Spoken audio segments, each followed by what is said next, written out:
Team Auto Center, or visit us online at teamautocenter.net.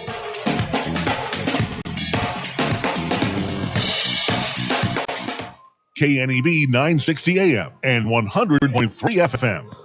Live from the Logos broadcast booth, once again, it's time for our Scottsbluff screen printing pregame interview featuring head coach of the Pioneers, Brandon Nelson. Ellie, thank you very much again for joining us. The team is coming off the walk-off win yesterday, a 4-run comeback in the ninth against the Game Day Angels. What does that do for the squad to open the homestand? I mean, it was good to win.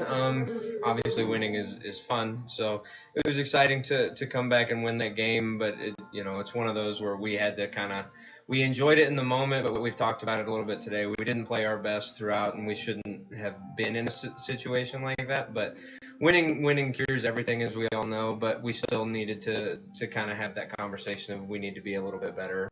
We just looked a little sloppy yesterday, so glad we ended up coming out on top. But it's one of those where you never want to fault winning, but at the same time, it's like it was one of those where when you get back home and you think on it, you're like, man, we did not deserve to win that game. So glad we won, but got to still clean some things up, be better, especially against who we're facing today. And so hopefully we've got it locked in a little bit better today.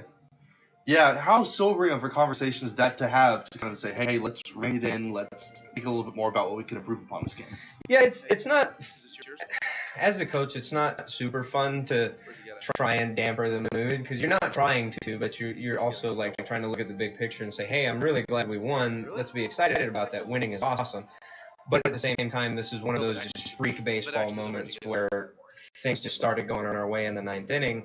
But as a team, it just felt like we weren't locked in until we had to be in that moment. And it's like those are things that can't happen, because more times than not, you're not going to win those games. So you feel kind of bad because you're not trying to bring it down, but you're also just trying to say, hey, like, there's things that we can improve on.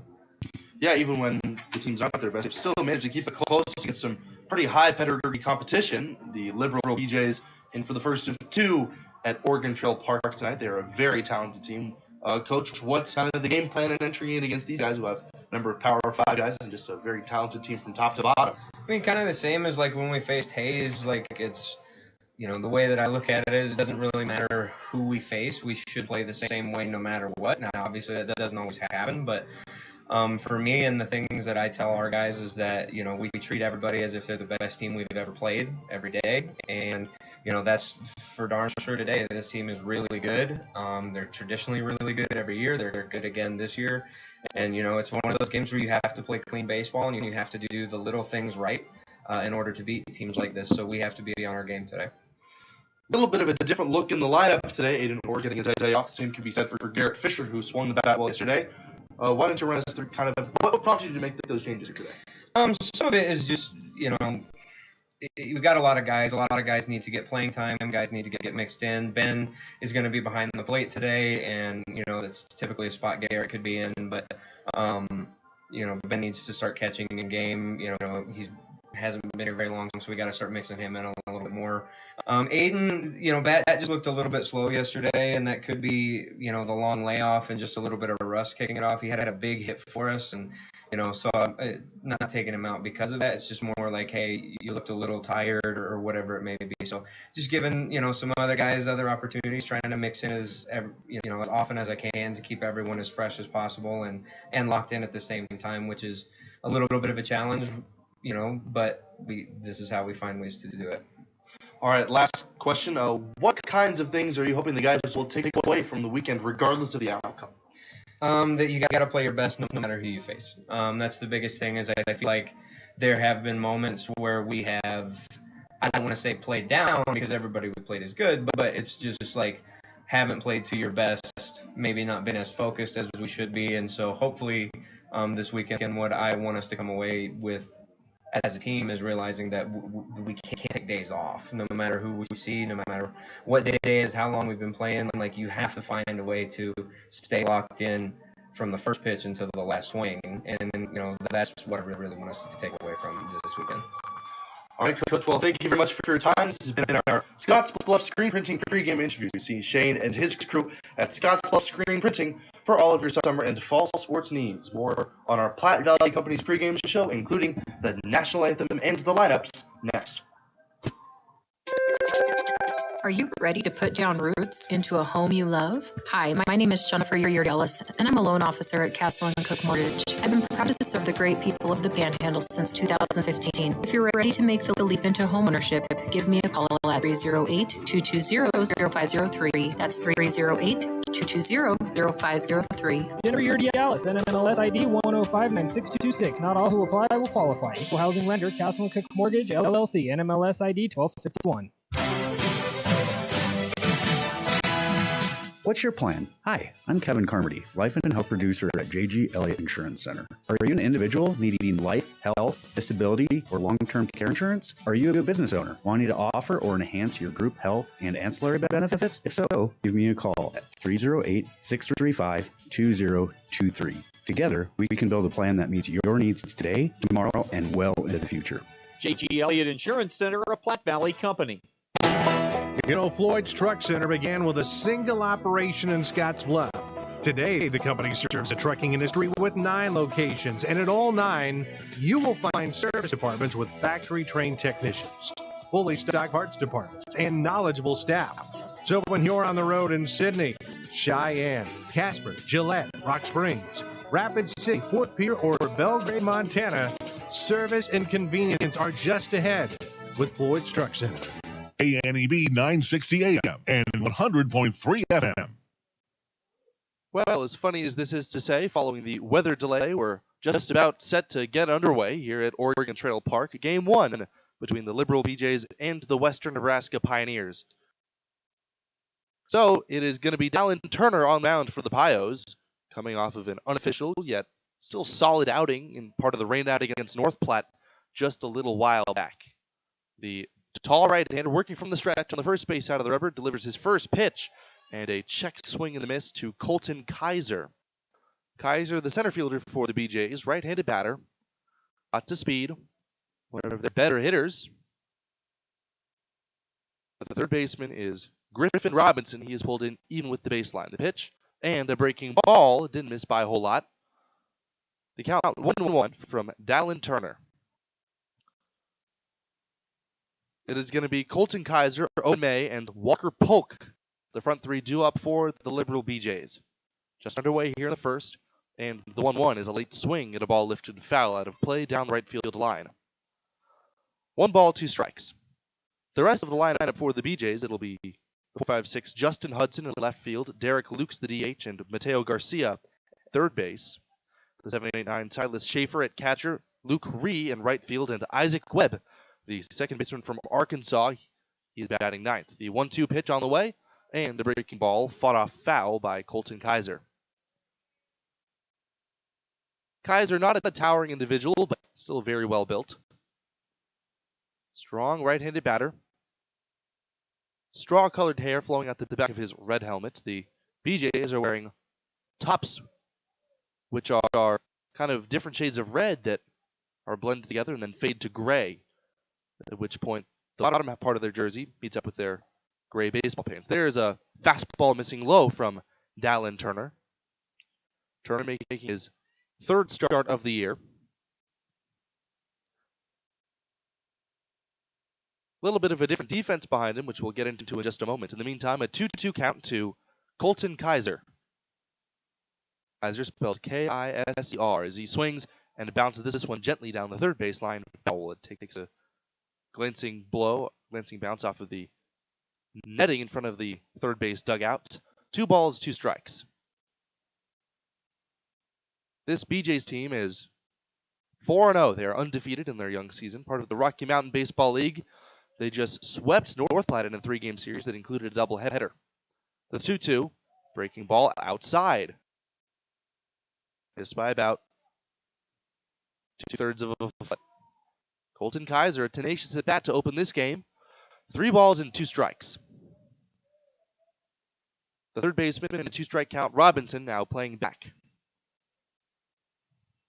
The high set and the payoff pitch in the dirt, ball 4. Check swing and ultimately not even cause for an appeal. Kaiser works a walk, and that's how this game gets started.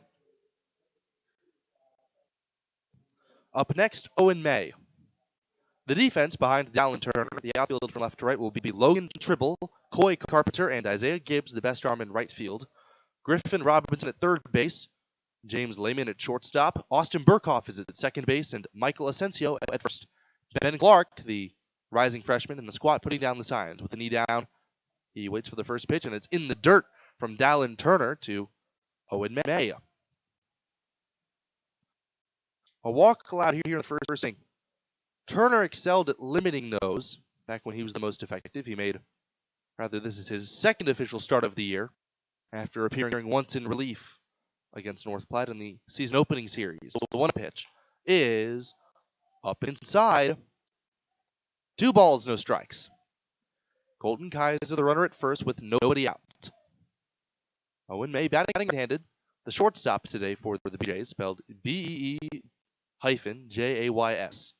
2 looks at first with Kaiser dancing away. There's a swing and a ball hit off the end of the bat foul toward the first base on deck circle. 2 balls, 1 strike.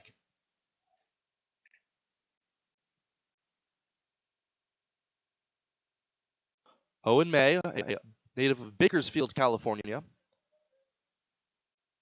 A rising sophomore from Point Loma Nazarene University down near San Diego. Kaiser walks off first. Here's the pitch. Swing. That one's drilled deep to left center field. Coy Carpenter giving chase. He looks up, and it is one hop up against the wall. Coming to second and heading for third is Colton Kaiser. Here comes the relay. It is cut off, and it's a no-out double for Owen May. So 2 straight have reached against Dallin Turner. That's really what we've been told to expect from this team. A lot of talented hitters and a lot of tenacious at bats. That was the second bat that really lasted a whole lot longer than perhaps Turner would have liked. And that'll bring up Walker Polk. Polk is a very dangerous switch hitter batting from the left side up against the right hitter Turner. Turner, who has worked from the stretch by default, has extra cause for it. With 2 runners in scoring position, nobody out. Here's the pitch. And it is a breaking ball taken downstairs. That's how this BJ's team really beats you. They love getting ahead in counts, and they are not afraid to make you pay for any mistake that you make. Dallin Turner checks on second. Now he pitches in the dirt. Knocked down, ultimately smothered by Ben Clark. 2 balls and no strikes. On deck, Dustin Hudson, the powerful left fielder. Walker Polk playing first base. The number 3 hitter up with runners at second and third. Just underway here in the first. No score yet, but Liberal is threatening. Here's the 2-0, and a swing and a topper foul on the first base side. Takes a couple of glancing bounces off the dugout and there at first.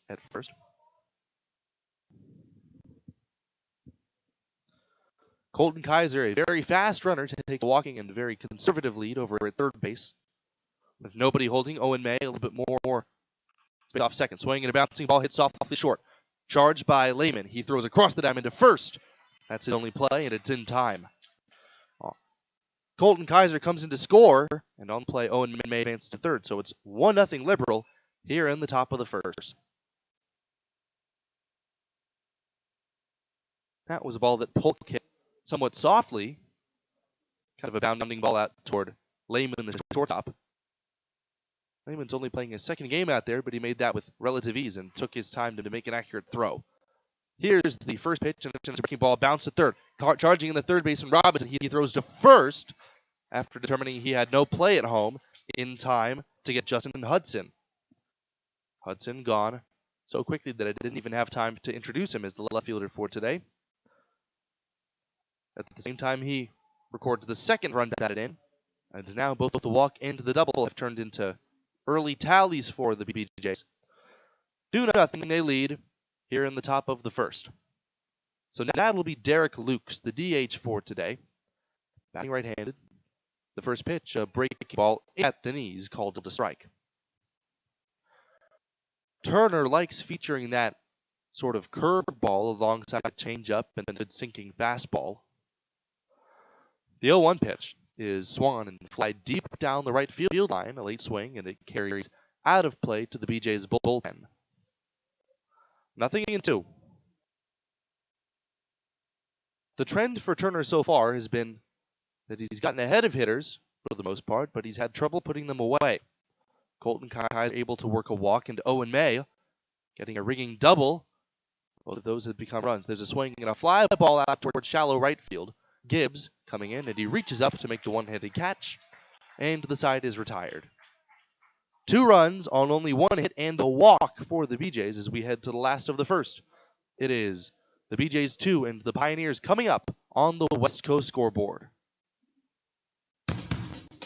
It's time to change up your pizza nights because Papa Murphy's now offers calzones. Whether you try their Buffalo Ranch chicken, pepperoni, and mozzarella or create your own, each one is hand-braided and filled with the freshest ingredients tucked into their scratch-made dough. Then you bake it to golden perfection so you can enjoy it hot out of your oven.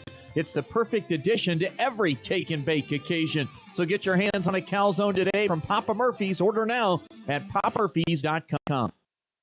At Wells Fargo Advisors, we've found that clients appreciate a planning process that adjusts to the twists and turns of their lives. If you're rethinking your life's goals, Envision process can help you try on your ideas before committing to them. Maybe you're thinking about retiring early or starting your own business. Your Envision plan can tell you how to add goals like that affect your ability to reach your objectives. For more information, call Ryan Windhorst today at 632-7561. Again, that's 632-7561. Investment in insurance products, not FDIC insured. No bank guarantee may lose value. Wells Fargo Advisors, the trade name used by Wells Fargo Clearing Services, LLC, member SIPC. Ryan's Welding and Trailer Sales in Scottsbluff is your authorized PJ trailer dealer as well as a full-service welding and fabrication shop. As your PJ dealer, they have lots of options from dump trailers and bumper pull dumps to equipment tilts, super wides, car haulers, and utility. PJ trailers are built in Texas to hold up to the hard-working professional using them. Come see the quality for yourself. 1110 Avenue B in Scottsbluff or call 308-575-0710 to find what you're looking for. If it's not in stock, they can get it for you. Ryan's Welding and Trailer Sales. KNEB 960 AM and 100.3 FM. The opening pitch of the last of the first inning is brought to you by Papa Murphy's Pizza at 2801 Avenue B in Scottsbluff. It's love at 425 degrees, and don't forget to register for the Papa Murphy's Text Club for a sweet deal. First inning got underway so quickly on us following the rain stoppage. We're in the last of the first. Ethan Calder will take the mound, the southpaw from Austin, Texas, a current student and athlete at Baylor, standing at 5'11" and 190 pounds. He dominated the high school landscape as both a pitcher and a hitter, and although he's not in the lineup on offense, he is certainly one of their more dangerous bats as well. So he's a lefty facing off against Coy Carpenter, Logan Tribble, and Isaiah Gibbs in center field, in left field, and in right field. That's kind of been the dynamic for the Pioneers. They love to send their outfielders up to the plate first. Coy Carpenter, batting left-handed, already facing a 2-0 deficit as the BJs were able to scratch across a pair in the top of the first. Carpenter has gone a little bit cold lately, although his on-base percentage is still very high. Left on left, here's the pitch, and it is taken a bit inside. The home plate umpire today is Jordan McDaniel with Jamie Balthazar out in the field. Balthazar had a very wide strike zone yesterday, and thus far McDaniel has been the opposite. There's a fastball missing high. 2 balls and no strikes. Carpenter, not a lot of power as he strides in from the left side, but he's very good at putting the ball in play. There's the pitch and a strike at the knees, 2-1. The defense today on the infield is going to be Garcia and May at third base and shortstop respectively, Webb at second and Polk at first.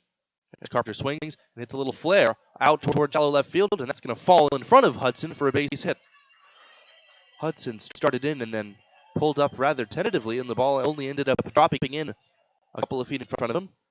Nonetheless, Coy Carpenter will certainly take the leadoff single. So hopefully that's a good sign. A promising that he'll be able to step out further of this cold streak that he's been in. Up next, it'll be Logan Tribble. Infield at double play depth. Carpenter, a very fast runner, with Polk holding him on at first. The right-handed batting Tribble making his debut yesterday, checks his swing on a ball in the dirt, and Although Carpenter thought for a moment about taking off, that one just kicked off to the right of the catcher, Schaefer. 1 ball, no strikes. Tribble able to check his swing. The fresh out of Wofford College. The guy who's been pretty well traveled against some pretty highly ranked opponents. There's a kick and a throw to first, and Carpenter dives back easily and safely. 2-0, the Pioneers are trailing here in the last of the first. Didn't take them long to get their first base hit, though. Logan Tribble trying to get the bat on the ball. He was just swinging a shot hit on the ground and fouled on the third base side out of play.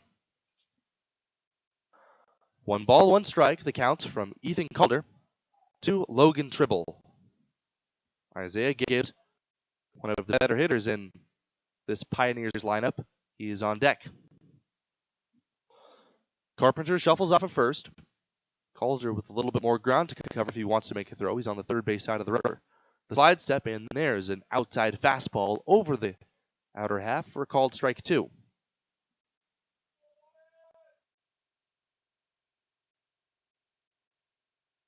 Ethan Calder sets out the letters. Now he kicks and deals. And a lead swing and a ball lifted down the right field line toward foul ground. Sprinting over Ree, the right fielder, but that lands out of play. Still ball and 2 strikes. A couple of D1 players facing off against each other. Tribble from Wofford and Calder from Baylor. Calder gets his sign from Schaefer. Now he pitches. And that one is taken a little bit below the knees. Might have been the change up there. Calder's got a very good and riding fastball that we've seen quite a bit of early on in this game. 2 balls, 2 strikes. Here's the pitch. And a swing and a foul tip into the glove of the catcher Schaefer, strike 3. So Logan Tribble becomes the first strikeout of the game for Ethan Calder. Pioneers trailing early in this one. Although we got word from our friends at North Platte that at times the BJs will kind of take their foot off the gas when they get out to an early lead. Now Isaiah Gibbs a chance to get the Pios back in this game, and he takes a sharp breaking ball in over the outside corner, and it's 0-1.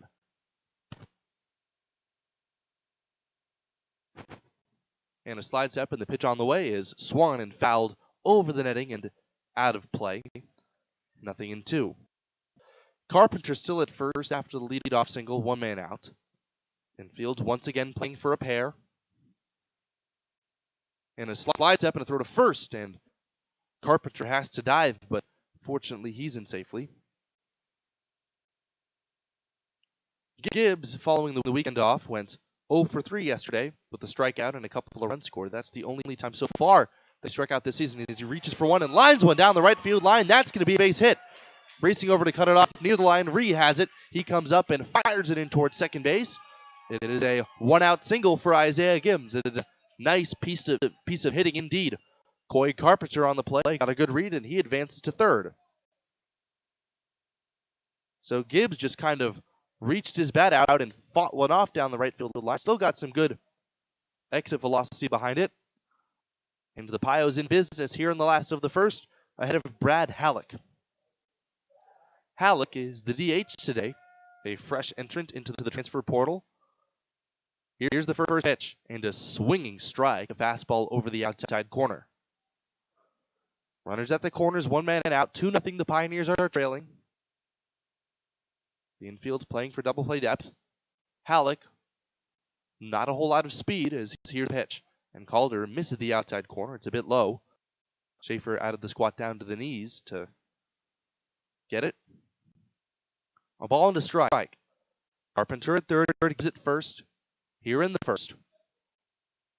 Here's the pitch, and it's in the dirt. Schaefer smothers that one, and in fact picks it out of the dirt. 2 balls, 1 strike. The Pioneers have really been struggling with runners in scoring position. Although they don't really need a hit to get one of those 2 runs back. Here's the pitch, and it's a little bit inside. Not sure how happy Calder was at that. 3-1. Griffin Robinson, a powerful right-handed hitter, due up next. Halleck starting it on the right side again. Slide step, and the 3-1 pitch is taken below the knees with a breaking ball, ball 4. So that is the first walk allowed by Calder, and it loads the bases for Griffin Robinson. The tying run now at second base here in the first inning. And Robinson, who has 2 home runs on the year, an opportunity to do maximum damage. Griffin Robinson at third base today. After getting some time off, he's been nursing a sore hamstring at the start of the season. But he's still been able to hit the ball relatively well. The first pitch, swing, and there's a drive to left field. Hudson going back. He looks up. It is off the wall, off the 362 marker. 1 run in to score. Carpenter. Isaiah Gibbs plays station to station. And I don't know how that one didn't get out of here. Everybody thought that almost hit off the floodlights out by the 362-foot marker. And in the end, it becomes a long single, and somehow the bases are still loaded. Nonetheless, Robinson, aggressive on the first pitch, picks up the RBI. Now he's at first base with Halleck at second and Gibbs at third, everybody playing station to station. And now Austin Burkhoff. Here's the pitch, and a sharp slider that misses the outside corner. 1 ball, no strikes. A very hitter-friendly strike zone today. The Pioneers trying to make the most of that here in the last of the first. The 1-0 pitch, and that one, another sharp slider that just misses again. Burkhoff batting right-handed against Ethan Calder, the lefty. Calder at times has struggled with his command. He's allowed 3 singles and a walk. Here's the 2-0 pitch. Fastball very high. And Burkhoff, who has not been that much of a force offensively so far, and an opportunity to do some damage without even taking the bat off his shoulders. Bases loaded. 2 on the Pios trail. Here's the pitch. And he's taking all the way on a fastball that's right down 10th Street. 3-1. Michael Asensio is out on deck. Gibbs at third, Halleck at second, and Robinson at first. Not a lot of speed save for at third base. 3-1 is a late swing, and a ball hit foul out of play down the right side, and it's 3-2. Burkhoff starting at second base today. He waits. 3 balls, 2 strikes. It's a big hit coming, and we're just in the first. He thinks Calder to the left, he deals. And it is taken low and in the dirt, ball 4. So that forces home a run with the walk, and the game is tied. So Burkhoff works the long at bat, and it is accredited with a run batted in. The second walk allowed already, and both have been huge forces in what could turn into a big inning. Michael Asensio up with 1 out, and the base is still loaded. Asensio had a great game yesterday, a couple of hits, and he really gets on base any way he can as he takes a curveball in the dirt. Ball 1. Michael Asensio, the team leader in hit by pitches, has been plugged 6 times, 2 more coming yesterday. Here's the 1-0. The right-handed batter swings and fouls an outside fastball straight back. The weather today, after a blustery and rainy afternoon, has given way to a rather warm and pleasant evening with a blanket of cloud covering high overhead. 1 ball, 1 strike the count. The wind is not blowing out toward left field, and that might have cost Griffin Robinson a grand slam just a couple of batters ago. But not this time. There's a drive to left field. Hudson ranging back toward the warning track, and he makes the catch. I spoke too soon. Tagging at third, Gibbs. He's going to come in to score. On to third base. Or rather, Gibbs scored already. Halleck jogs to the plate, and Robinson advances to third. That's a sacrifice fly for Michael Asensio. And despite not getting that still elusive hit with runners in scoring position, he puts a charge into one, and he too nearly misses a grand slam. A sacrifice fly to give the Pios the lead. It's 3-2, and we're just in the first. Runners at the corners, 2 men out for Ben Clark, the young incoming freshman catcher, and he takes a foul ball up and away, ball 1. Clark batting right-handed. thought of so highly by Coach Nelson. Looks to be mixed in on the catching front going forward. There's a fastball in the dirt. 2 balls, no strikes. Clark making his series debut behind the plate after DHing once already earlier on this homestand. There's a 2-0 and a jam shot popped high in the air down the right side in foul ground. The first baseman Polk giving chase, but it falls out of play. 2 balls, 1 strike. Ben Clark, very strong despite only being 17 years of age. Runners at the corners, Burkhoff at first, Robinson at third. The pitch, swing, and a little tapper out in front of the mound toward the first base side. Off to get it. Calder, he picks it up and drops it. And there will be no play. So it's going to be interesting how they score this one. Coming to score Robinson. And that's going to be an E1. So Clark, unfortunately, will not be accredited with the run batted in as Austin Burkhoff advances to second. Now head coach Jared Maeda is going to come out and have a word with the lefty. He has struggled and he has allowed the Pios to score 4 or more runs for the 8th time this year. 4-2, the Pioneers are ahead here in the last of the first. James Lehman, the 9th man to come to the plate as the meeting adjourns here in the first. Our key to the game is presented by Team Auto Center, home of the lifetime warranty on every new vehicle from Team Auto. The key to the game is, really, don't be intimidated by the really excellent competition of the Liberal BJs. A multitude of D1 and top-tier junior college guys on their squad, and so far that has not been the case. James Lehman batting left-handed, turns around and nearly wears a breaking ball in the back of his thigh, but instead it kicks off the glove of Schaefer and trickles gently away. 1 ball, no strikes. Runners at first and second for already a cross here in the last of the first. The Pios have turned that 2-run deficit on its head. There's a swing and a fly ball lifted down the left field line toward foul ground. And despite the third baseman Garcia giving chase, it lands well out of play. And it's 1-1. Burkhoff at second base and Ben Clark at first. The Pios have been given as many free bases as they've had hits. 2 walks and 1 error. Lehman, after getting on base 5 times yesterday, looks to keep the line moving here now. He steps out after the pitcher, Calder, took a little bit too long to get his sign. Both runners take their leads. Good speed at second with Burkhoff. Clark, the catcher, less so. Here's the 1-1, and a breaking ball just misses.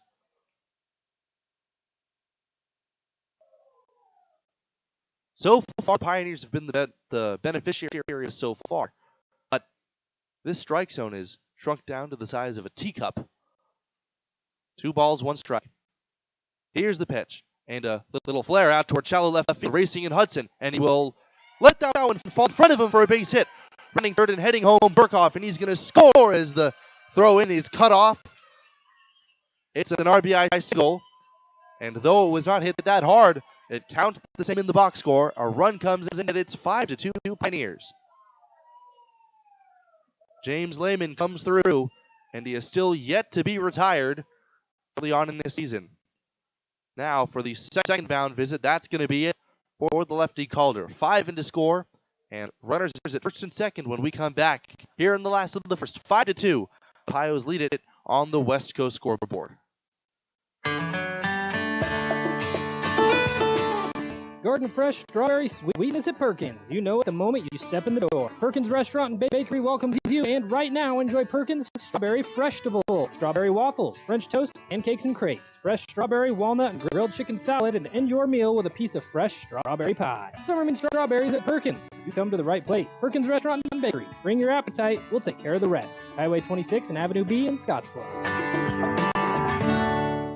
Advantage Chiropractic and Acupuncture in Scottsbluff supports the Western Nebraska Pioneers, treating your chiropractic needs from newborn to 100 years old. Dr. Levi Bolin can treat all your hurts, pains, and aches and injuries. If you're experiencing pain in your head, neck, shoulders, arms, mid or lower back, or down your legs, call for an appointment today. Advantage Chiropractic is also fully certified with Optum VA. If you know a veteran that needs chiropractic care, call Levi today. Advantage Chiropractic and Acupuncture, 308-633-1425. Go Pios.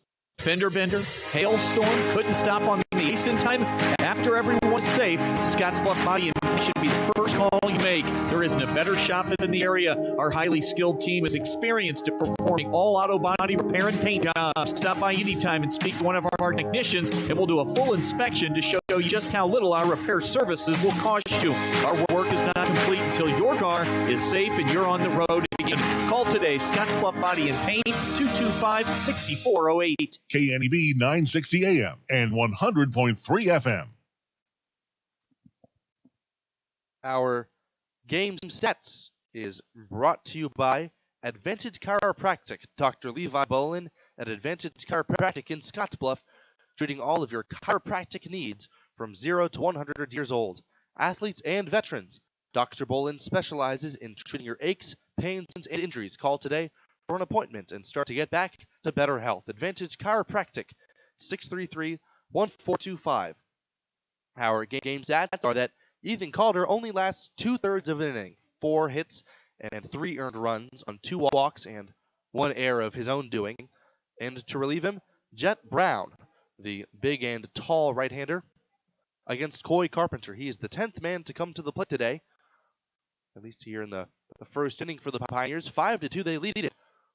And they have certainly answered back for the 2 spot that the BJs have put up early in this contest. The pitch, and Carpenter squares to bunt, pulls the bat back and takes the ball just missing the outside corner.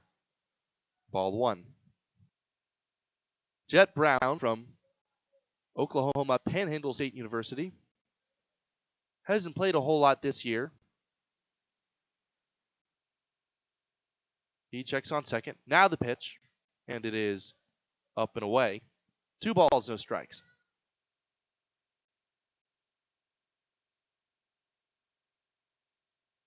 The numbers are a little bit hard to decipher on the eye-popping Liberal BJ's jerseys.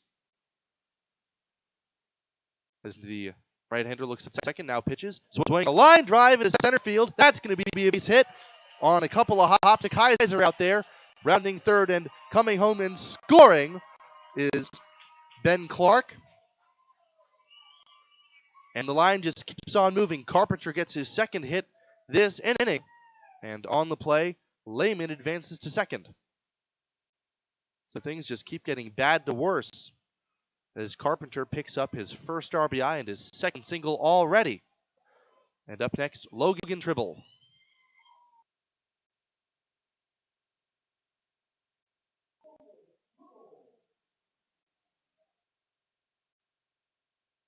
I stand corrected. It is Hunter Phillips, the right-hander. So it is Phillips on the mound, and he misses way outside to the point that Schaefer has to come out of his crouch to lunge and get with the backhand.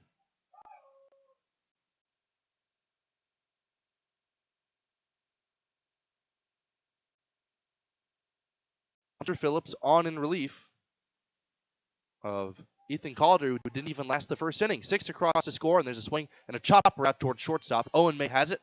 Underhand to the second baseman, Webb, covering in time to finally draw this inning to conclusion. But 6 runs coming to score on 5 hits, 1 error, and 2 walks as we head to the second inning. 6-2, the Pioneers lead it against the Liberal BJs on the West Coast scoreboard. Why bank at a local community bank? When you choose a local community bank, you keep money in our local economy. That money helps support local jobs, schools, and businesses. Money that helps fund a stronger and prosperous community for us all to enjoy and live in. At Platte Valley Bank, we are here to help build and support the community we love being a part of. We believe that together, we can make great things happen. Platte Valley Bank. Who is Hydrotex? Hydrotex manufactures and distributes over 300 different high-performance lubricants, including fuel conditioners, hydraulic and transmission fluid, and more. We've been helping customers improve their operations for more than 80 years with products made in the USA. We sell directly to customers and can even deliver right to your door to offer excellent service and value. Our products are made to exceedingly extend drain and grease intervals to reduce maintenance and labor costs to improve the budget. Whether you're in a factory, farm fleet, or like to go fast, Hydrotex is here to help. Visit your local Hydrotex dealer in person or online today.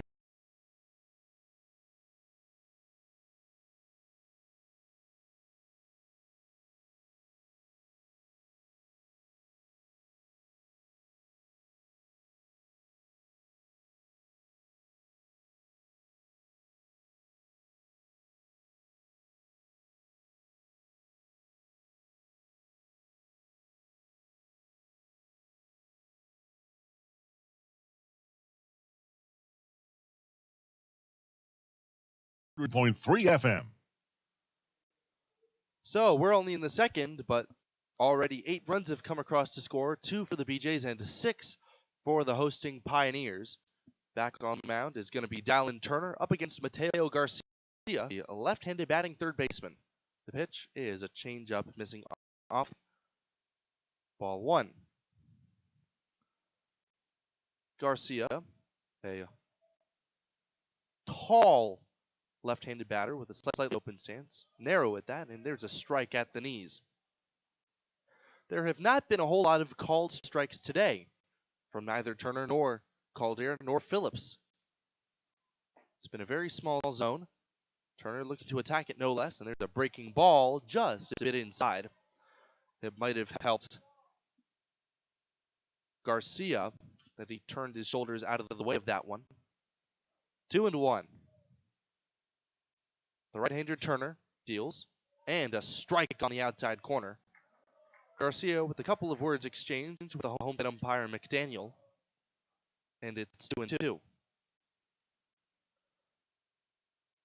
Garcia trying to start things off, but the BJ's trail for the first time this road trip, and there's a swing and a shot hit down the right field line. It is just fair, almost kicking up chalk down the right field line. Racing to second Garcia as Gibbs digs it out down in the right field corner in foul ground. A strong throw in, and that'll hold Mateo Garcia to a leadoff double. Already the second extra base hit allowed by Dallin Turner, and this one comes up with 2 strikes. Or at least in a spot where he was ahead enough in the count to Garcia that he would have liked to retire him. Up next, Silas Schaefer. Schaefer, the catcher, batting right-handed, as he is striding with Garcia, taking a moderate lead, with the BJ still trailing by 4 and nobody out. A lot of tall hitters. There's a change up a bit inside. Called ball 1 to Silas Schaefer. Schaefer from Mount Vernon, Kentucky, a student athlete at Eastern Kentucky University, a slightly open stance as the pitch comes in, and it's in the dirt, smothered nicely by Clark. He pops up and was locked and loaded, ready to make a backdoor throw to second, but Garcia back in plenty of time without a throw. 2 balls, no strikes. Turner, despite getting beaten in his previous at-bats, still needs to attack the zone. Here's the high set, a look at second. Now the stretch, and a sinking fastball in at the knees, and it's 2-1.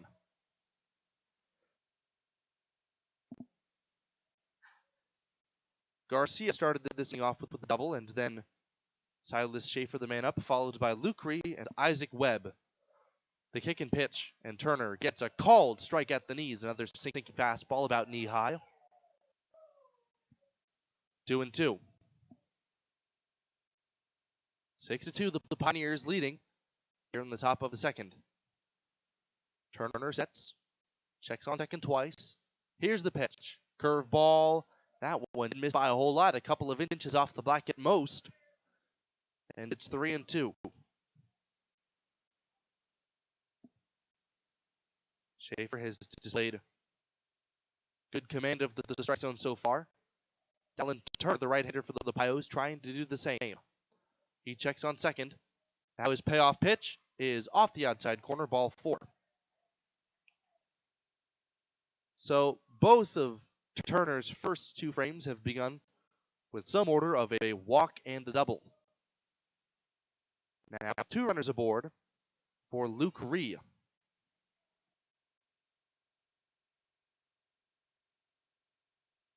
Luke Rhee, bat right-handed, spelled R-H-E-E. Turner checks on second. Now his first pitch, Rhee squares the bunt and lays it down off the third base side. Turner off the mound to get it, bare hands, and fires to first just in time. Vicencio covering on the play, both with the runners advance. So Rhee is credited with the sacrifice, and I'm sure Turner will certainly take it after he fielded his position well. That could just as easily have been construed as a bunt for a hit. Rhee got it down that sweet spot between the catcher, the pitcher, and the third baseman. Turner, on a day where outs have come at a premium, will certainly take it as his first. Now Isaac Webb, a very dangerous right-handed batter. Despite him batting last, he comes from arguably the most prestigious program of anybody on either side, and there's a breaking ball in the dirt, smothered by Clark and kept just about near the left-handed batter's box, ball 1. Isaac Webb is from Arkansas, and he would be with the team if not for the Razorbacks having reached a very early conclusion to their postseason. They were eliminated by the TCU Horned Frogs in their own regional. Webb, even stance, to feet out, shoulder width apart. The 1-0 pitch on the way, and it is in the dirt again once more. Clark showing why Nelly likes him so much behind home plate. He blocks it again, and it's 2-0. Garcia, after starting this inning off with a double, is now at third base, and Schaefer, after walking, is at second. A sacrifice bunt is the only out of this inning.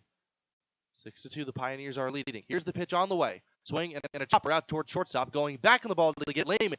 Off back, but he throws to first, not in time. The throw back to third base, but the runner trying to advance. That one's too late. Garcia's in to score. Schaefer advances, and it's an infield single. Although I'm sure that Lehman will have told you that he would have liked to have made that play. Brandon Nelson, the head coach, going out to the first base umpire, or rather the field umpire, Balthazar, having a couple words of exchange. He thought that the throw beat him. Vicencio stretching off the bag at first as Nelly visibly displeased with the umpiring decision there. He walks sullenly back to the third base dugout. The umpire is still convening, but I don't see any world in which this will be overturned. And it is not. So, Webb is aboard on an infield single, although James Lehman, shortstop, were it not for him going back on the ball, would likely have had him out by plenty. A run in to score, and Silas Schaefer at third base, Isaac Webb at first, for the top of the lineup, Colton Kaiser. Still only 1 out in the inning, infielded double play depth. Slide step in the first pitch is breaking ball low and outside, ball 1. Turner, to his credit, has gotten some weak contact early on.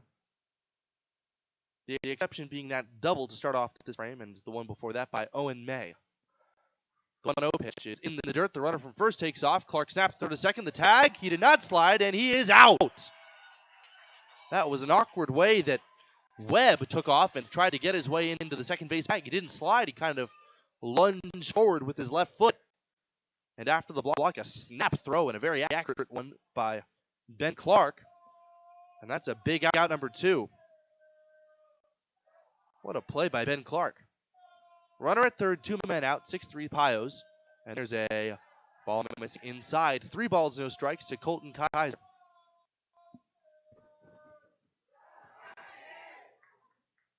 Owen May, the right-handed batting shortstop, on deck. Here's the 3-0 pitch, and it is in the dirt. Ball gets by Clark. He goes, slides to get it, out by the home plate. He underhands to the plate, but it is much too late. And unfortunately, that walk and a wild pitch leads to the 4th run of the day for the BJs at 6-4.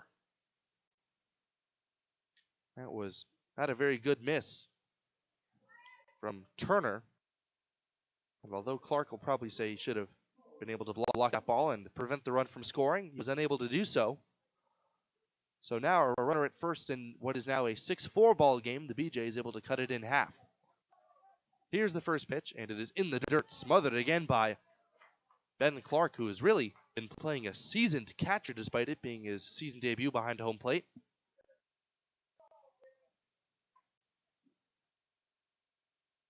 Two hits, 2 walks this inning for the Liberal BJs. The right-handed batting, Owen May, takes a ball in the dirt, smothered again by Ben Clark. Dallin Turner has not been finding the zone very consistently, especially in these previous 2 at-bats.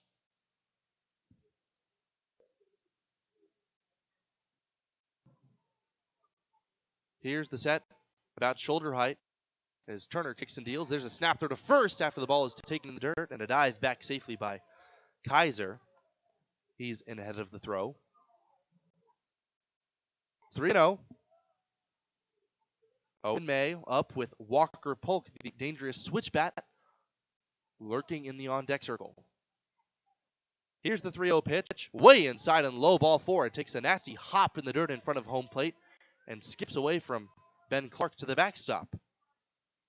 As a result, Kaiser, who advanced to second, takes a turn, and another walk allowed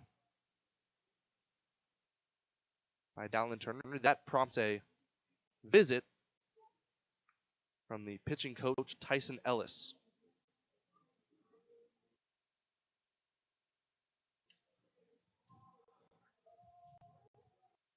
For more than 125 years, Wells Fargo Advisors has created wealth management and investment strategies aimed at achieving our clients' personal financial goals.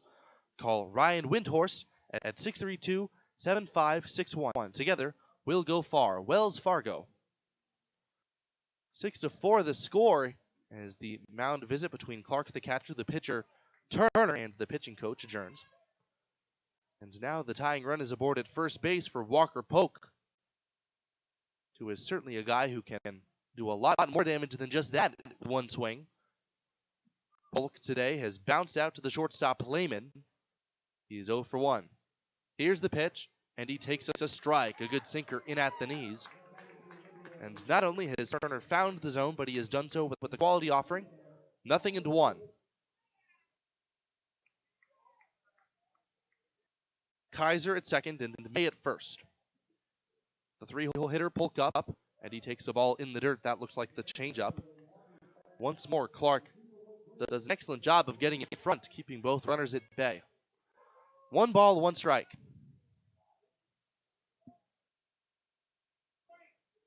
Turner trying to escape further damage. He kicks and deals, and there's a ball rolled on the ground to first. A nasty hop for Asensio, who almost gets handcuffed but recovers and takes it to the bag himself.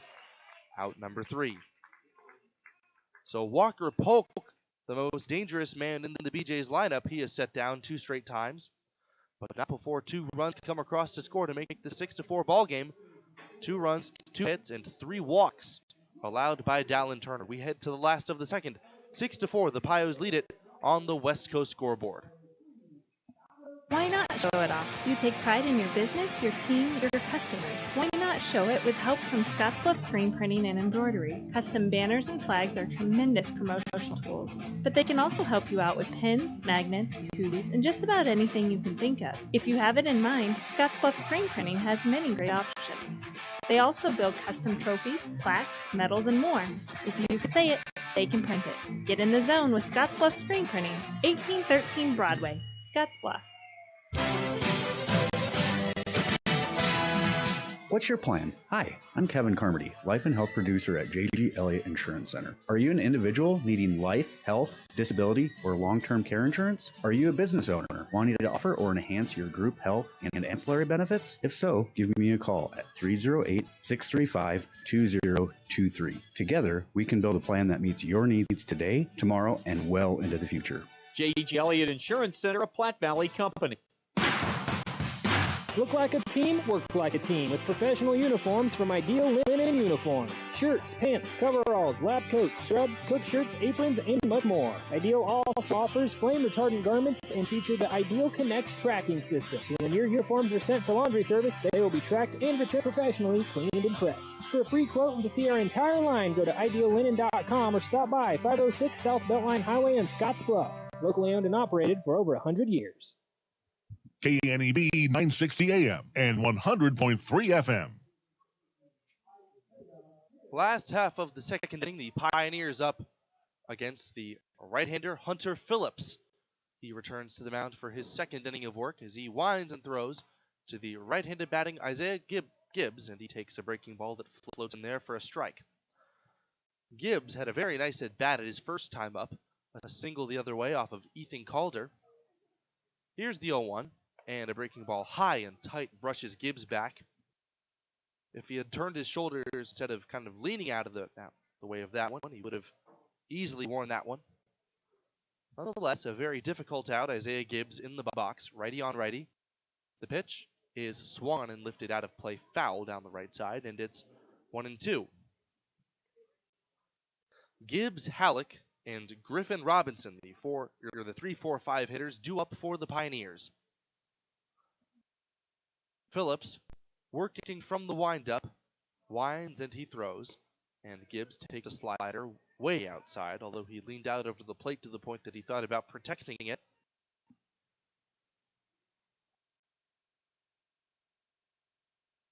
Two balls, two strikes. Infield playing straight away. Everybody back with the power hitting Gibbs, and he swings and lifts this one in the air out toward right center field. Kaiser over, now camps underneath it, and he makes the one-hit catch for out number 1.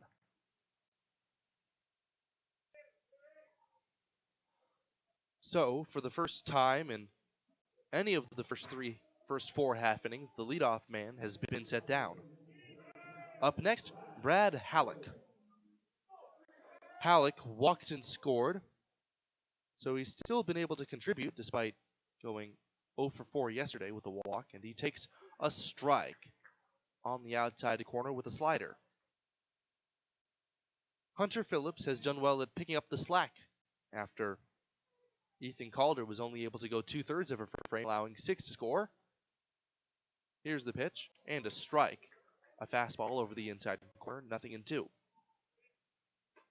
I take that back. Calder only allowed 5 runs. Hunter Phillips allowed the remainder. 6 across in the first, but the Pio was unable to do anything through 1 out here in the second. And the 0-2 is strike. Ooh. The umpire brought his right hand up, and I thought for a moment that he rang up Halleck, but I was suggested that the ball was just a couple of inches outside. 1-2. Halleck, big, strong first baseman. Lots of power. The 1-2 on the way, and a slider is swung on and missed, strike 3. That one was very well thrown indeed, darting down and out of the zone.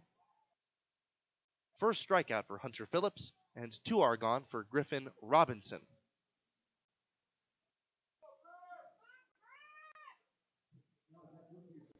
Robinson singled to drive in a run, although that single was not really a representation of how well he hit that ball. I thought that was going to be a grand slam, as did many of the others here at Oregon Trail Park.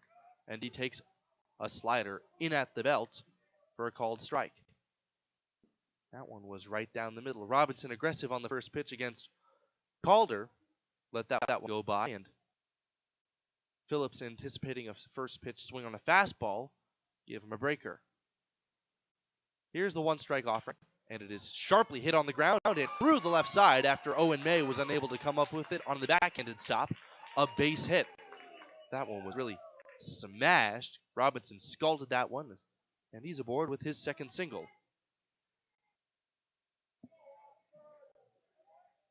So some 2-out life here for the Pioneers as they lead only by 2 after the BJs were able to answer here in the top half of this second inning. Up next, Austin Burkhoff. Burkhoff got a bases-loaded walk, and he later scored a run in that 6-run first inning. The first pitch, a sinker in at the knees, taken for a called strike. Burkhoff, a slightly closed batting stance, although he lines up in about the middle of the right-handed batter's box. Phillips with Robinson at first, a threat to run. And the pitch is in the dirt. And what a job by Schaefer of getting on his knees and picking that out of the dirt at the same time. 1 ball, 1 strike.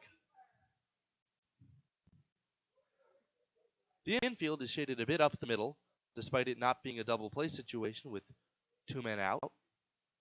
Here's Phillips, the high leg kick in the pitch, and the fastball misses down and away, 2-1.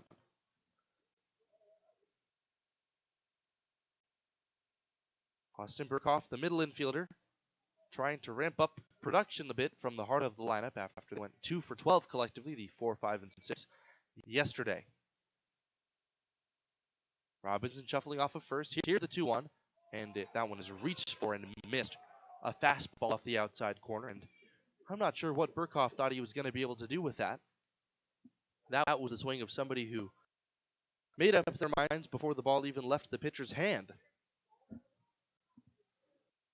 2 balls and 2 strikes. Michael Asensio waiting out on deck. Here's the pitch.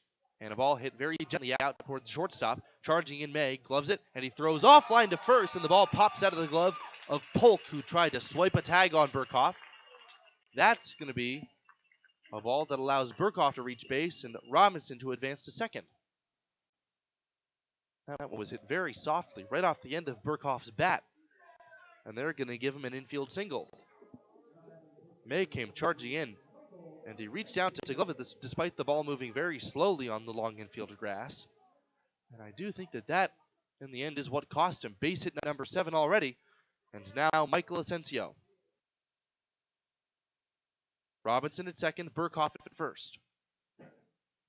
Asensio, who hit a sac fly his first time up, checks his swing, and a sword swing on a slider darting down and out of the zone. 0-1. Burkhoff Asensio kind of held his bat there after he tried to stop his swing and kind of grimaced, as he knew he probably shouldn't have been looking to do damage on that pitch. Asensio hit a long fly ball that was hauled in on the warning track back in the first. As now there will be a mound visit from the catcher Schaefer. Pio's leading 6-4, the first of 2 against the Liberal BJs, a very talented and established Kansas program. As a matter of fact, they have a former major leaguer as a member of their coaching staff, Kelby Tomlinson, a San Francisco Giants major leaguer at one point. Here's the 0-1 pitch from Hunter Phillips, and it is a fastball just missing a couple of inches at most off the black. Asensio, an ever-present on-base threat in a 1-1 count. Robinson and Burkhoff at second and first base, respectively. The second baseman, Webb, not with a whole lot of urgency, kind of shuffles to hold on the runner at second. There's a ball in the dirt, a breaking ball in the opposite batter's box, where Schaefer somehow still gets his body in front. 2-1. Both catchers today have been working very, very hard. Both Ben Clark and Silas Schaefer have had to work exceptionally hard to keep breaking balls from getting by them. Here's the 2-1 pitch. Swing and a pop-up down the right field line, a bloop in toward foul ground, and that's where it lands, despite the efforts of Polk, the first baseman, racing out. 2 balls and 2 strikes.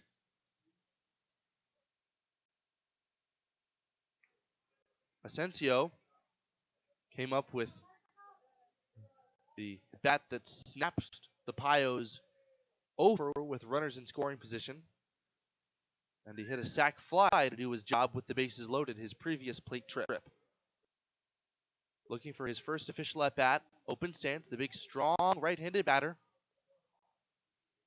A check on second. Now the pitch. Breaking ball in the dirt. Schaefer knocks it down and keeps it close enough so that neither Robinson nor Burkhoff could move up a base. And it's 3-2. Now they will get a head start. Should Asensio find the gap, they will likely both score. 3-2. The Pios looking to scratch across one of the 2 runs they lost. 6-4 they trail. The high set.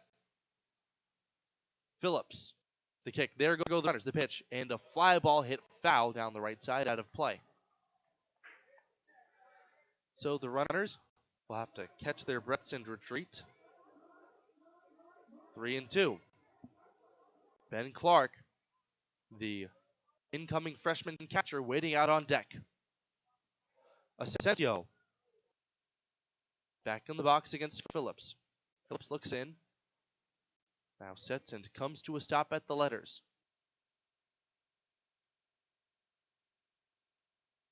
Now he throws. There they go. And a swing and a liner foul once again down the right side. It looks as though Asensio is trying to stay neutral. Ahead of the breaking ball, but late on 2 straight fastballs. He has not been able to square anything up, but he is still drawn out a nice at bat up against Hunter Phillips. Phillips, the tall and lanky right-hander, with dirty blonde hair out back of his white cap. This is at second.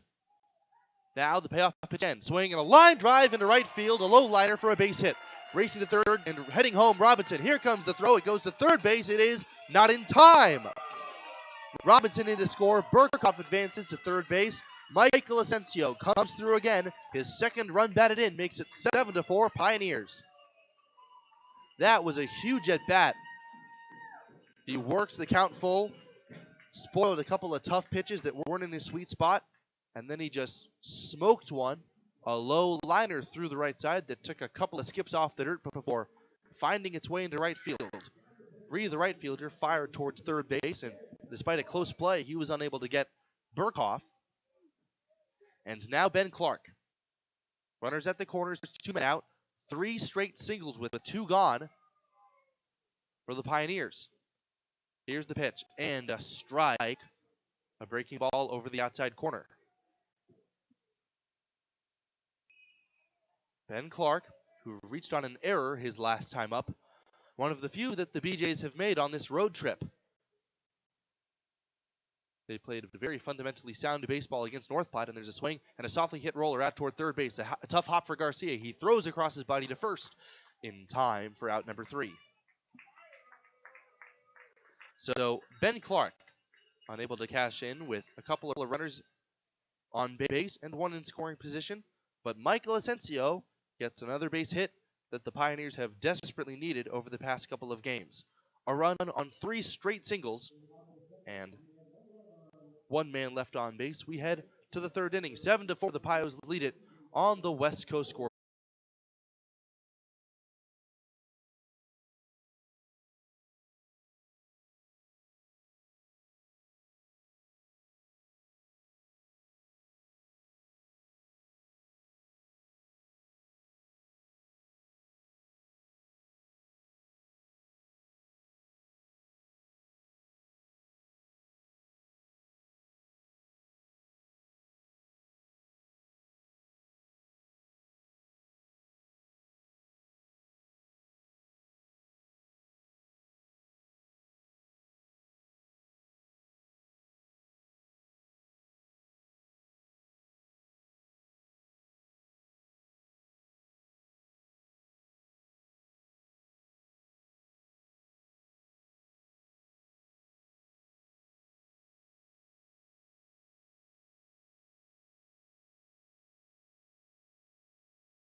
Reed for an outfielder. Justin Hudson gets his first hit, and already the 4th of the game against Dallin Turner. Just a little jam shot fly ball off the end of the bat. And once again, the BJs are in business. Up next, Derek Lukes. The right-handed batter hunched over, takes a fastball missing away, ball 1. 13 hits already in this game. 8 for the Pios, and now the 5th one coming for Justin Hudson, who's now on 1st. There's a swing and a pop foul down the right side toward the bleachers. Moderate attendance here today after the heavy wind and rainfall has subsided. Derek Lukes going to step off and a snap throw to first, and diving in safely Justin Hudson. Russell's Automotive, your family-owned go-to for all your quality automotive repair needs. Russell's Automotive. 7-4 Pios as Turner glances in toward home plate and pours a nice breaking ball over the outside corner. Strike 2 called. Turner making his 3rd appearance of the year. His 2nd officially after his previous start was rained out. It was just a step off, and that was his A move. A close play at first, but another safe dive back for Justin Hudson. Mateo Garcia, the 3rd baseman, is out on deck. Would be due up next. Slide step in the pitch, and that one is strike 3 called right at the knees. A perfect fastball right on the black of the outside corner. The first strikeout of the game for Dallin Turner. And a nice answer after allowing the bloop leadoff single to bring up Mateo Garcia. Garcia doubled and scored a run. Part of each of the 2-run frames that the BJs have had so far. He takes a changeup and he has to get out of the way of it. It almost hit him from Dallin Turner, and it's 1 ball, no strikes. Hudson at first base, a moderate lead. Pretty small relative to his great height. Asensio holding. Here's the pitch. Swinging and a pop-up on the infield. Burkhoff circling under it onto the outfield grass. Backpedaling now, makes the one-handed catch. And there are 2 gone. A couple of nice, and this time a quick out for Dallin Turner in his 3rd and likely final inning of work. Up next, Silas Schaefer. Schaefer has been working his tail off behind home plate. He's also walked and scored on a wild pitch. Here's the pitch, and he swings and hits a shot to deep left field. Tribble racing back, and he circles under it right at the edge of the warning track. He runs and makes the catch. So that's not the only ball hit where we thought that the right-handed bat got all of it, but Schaefer comes a few feet short. No runs, a hit, no errors, and a man left for the Liberal BJs. As we head to the, I believe, the last of the 3rd inning, 7-4, the Pios are in front on the West Coast scoreboard. Life is crazy. Pain is stressful. How can anybody concentrate with these busy schedules? Now you can. This is Ben Moravec coming to you from Hydrozen, a float therapy business right here in Scottsbluff. I'm here today to let you know we now have memberships for $49 monthly. You can guarantee yourself at least 1 float per month. You know how floating keeps your muscles relaxed, your joints relieved, and your brain clear to think? Now you can float at a reduced rate each month. Inquire today at hydrozenfloat.com or call us at 308-63-FLOAT. Hydrozen. Unplug and recharge. Ready to step into homeownership? Platte Valley Bank can help you take advantage of every adventure. Whether you're building, buying, or moving up, we have the home loan to fit your needs. You have plans, goals, and dreams for your future home? Let our friendly mortgage lenders help guide you down the right path for the perfect home loan. You belong here. Platte Valley Bank, member FDIC, equal housing lender.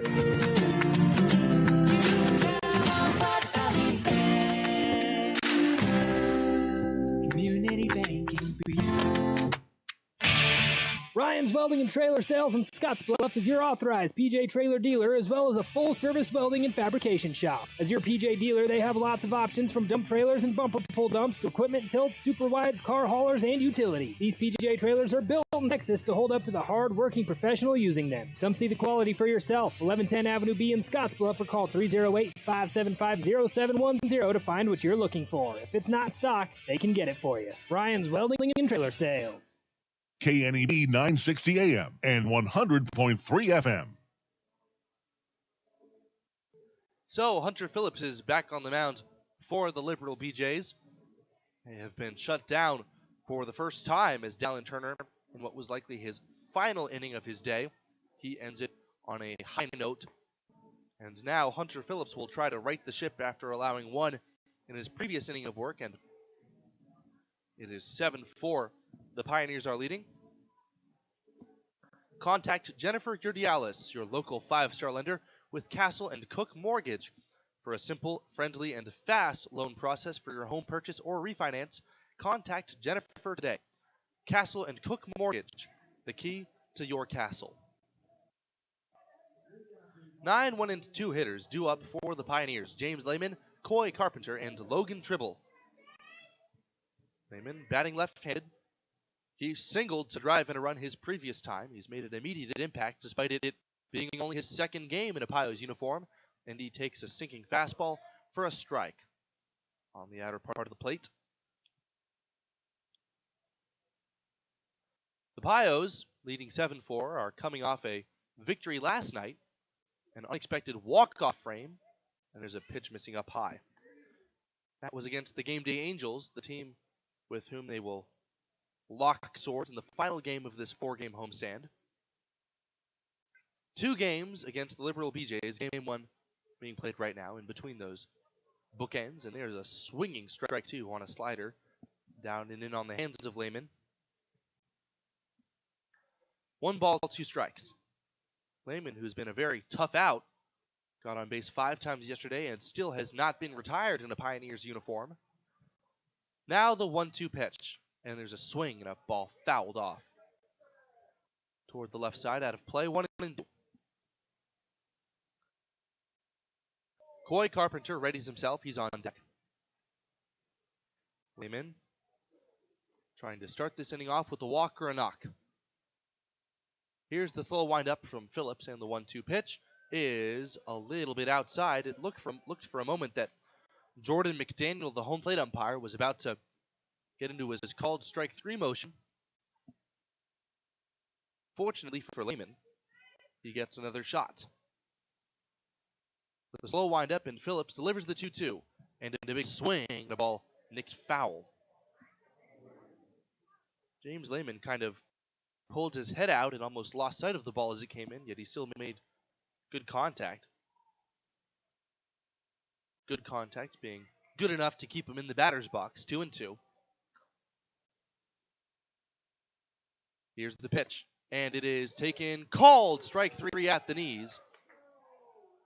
McDaniel hesitated there, but ultimately he rings up James Lehman.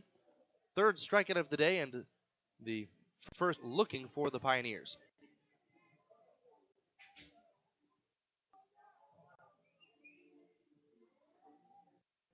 So with 1 out, the lineup will turn over for the second time this game, and it'll be Coy Carpenter.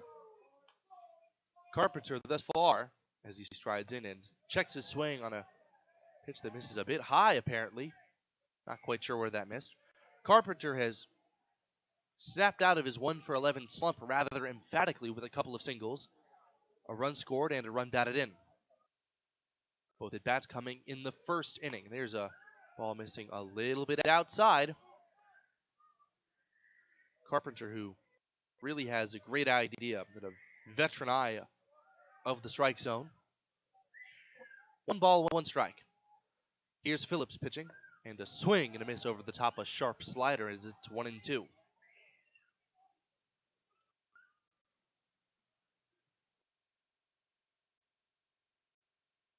Carpenter back in the box. Phillips peers over his glove and gets his sign. Now winds and throws. And a sharply hit ball foul lined over the third base dugout off the netting. Still 1-2.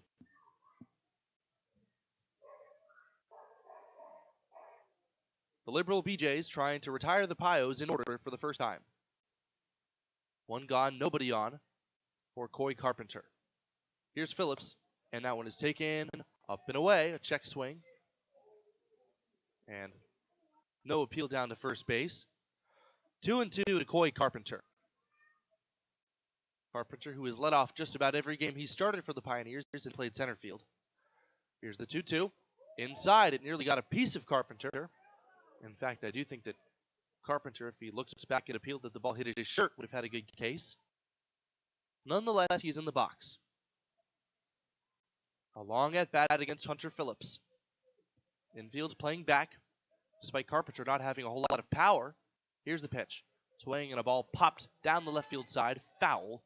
The third baseman, Garcia, has a look at it, but it is well out of his reach. Carpenter, a lengthy and arduous at-bat here against Phillips.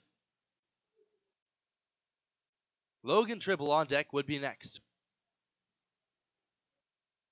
Here's the 3-2 pitch, And it is swung and bounced to the left side. Picked out of the dirt on a short hop by Garcia across his body. He throws to first in time for out number 2. So that's the first time that Carpenter has retired. And it took a pretty nice play by Garcia. That is typically one that third baseman will like to say they'll make every time, but that was picked on a short hop on the edge of the infield grass. 2 gone for Logan Tribble. Tribble 0 for 2 today after striking out and bouncing out into a force play.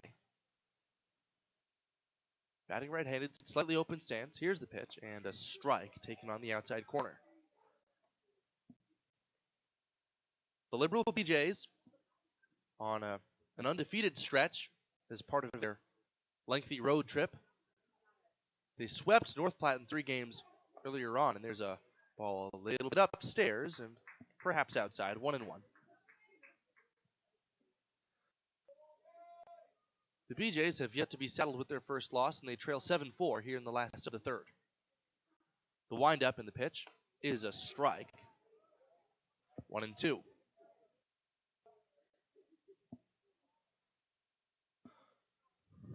Logan Tribble trying to extend this inning. Here in the last of the third, 7-4. Pios with the 6-run first inning. Here's the pitch, and a swing and a sharply hit ball up the middle, and a backhanded stop, and it is ultimately bobbled by Isaac Webb. It kicks out towards shallow center field. Webb on that sharply hit ball kind of lunged down to backhand it, but he could not pick it up cleanly. That is ruled an E4, and I'm not sure that I agree with that.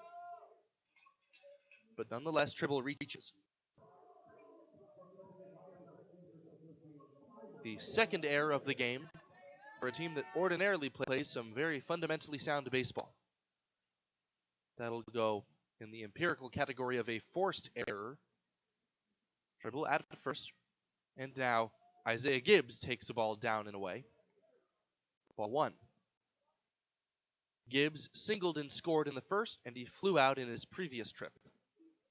Already his third at-bat in 3 innings here against the Liberal BJs. Hunter Phillips back on the mound, right-hander against right-hander, and a strike on the black of the outside corner with the fastball. 9 hits for the Pioneers today, and indeed that ruling was correctly changed to a base knock.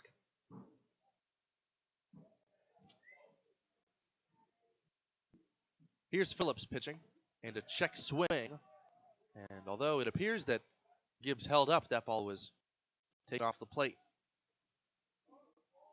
The strike zone yesterday versus today is a stark contrast. Jordan McDaniel, a much more conservative idea of what is a strike and what is not. The 2-1 coming to Gibbs. The runner goes. The pitch is way outside, and there will be no throw as Schaefer, the catcher, cannot get the handle. So Tribble swipes his first base, and now will man in scoring position for Isaiah Gibbs.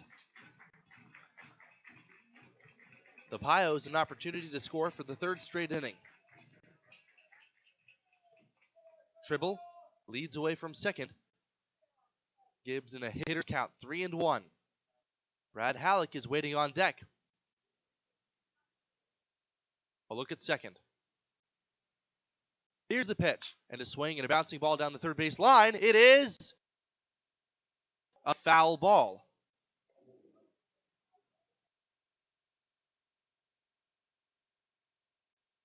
That one almost scooted right over the bag, and there was no emphatic wave of the hands from the home plate umpire McDaniel. That hesitated for a moment there. I thought it was a fair ball at first. Now a payoff pitch to Isaiah Gibbs. Here's Phillips. The pitch on the way. That one smoked out of the gap in left center field, and that's going to get down for a base hit. It gets past Kaiser and heads all the way to the wall. Scoring easily, Tribble, jogging around third and heading home. And into second with an RBI double, Isaiah Gibbs comes through. Now the Pios have safely snapped out of their runners in scoring position funk. Gibbs hit an absolute rocket on the payoff pitch, a challenge fastball, and Gibbs accepted. The Pios re-extend their lead. It's 8-4. So now Brad Halleck, chance to keep the line moving.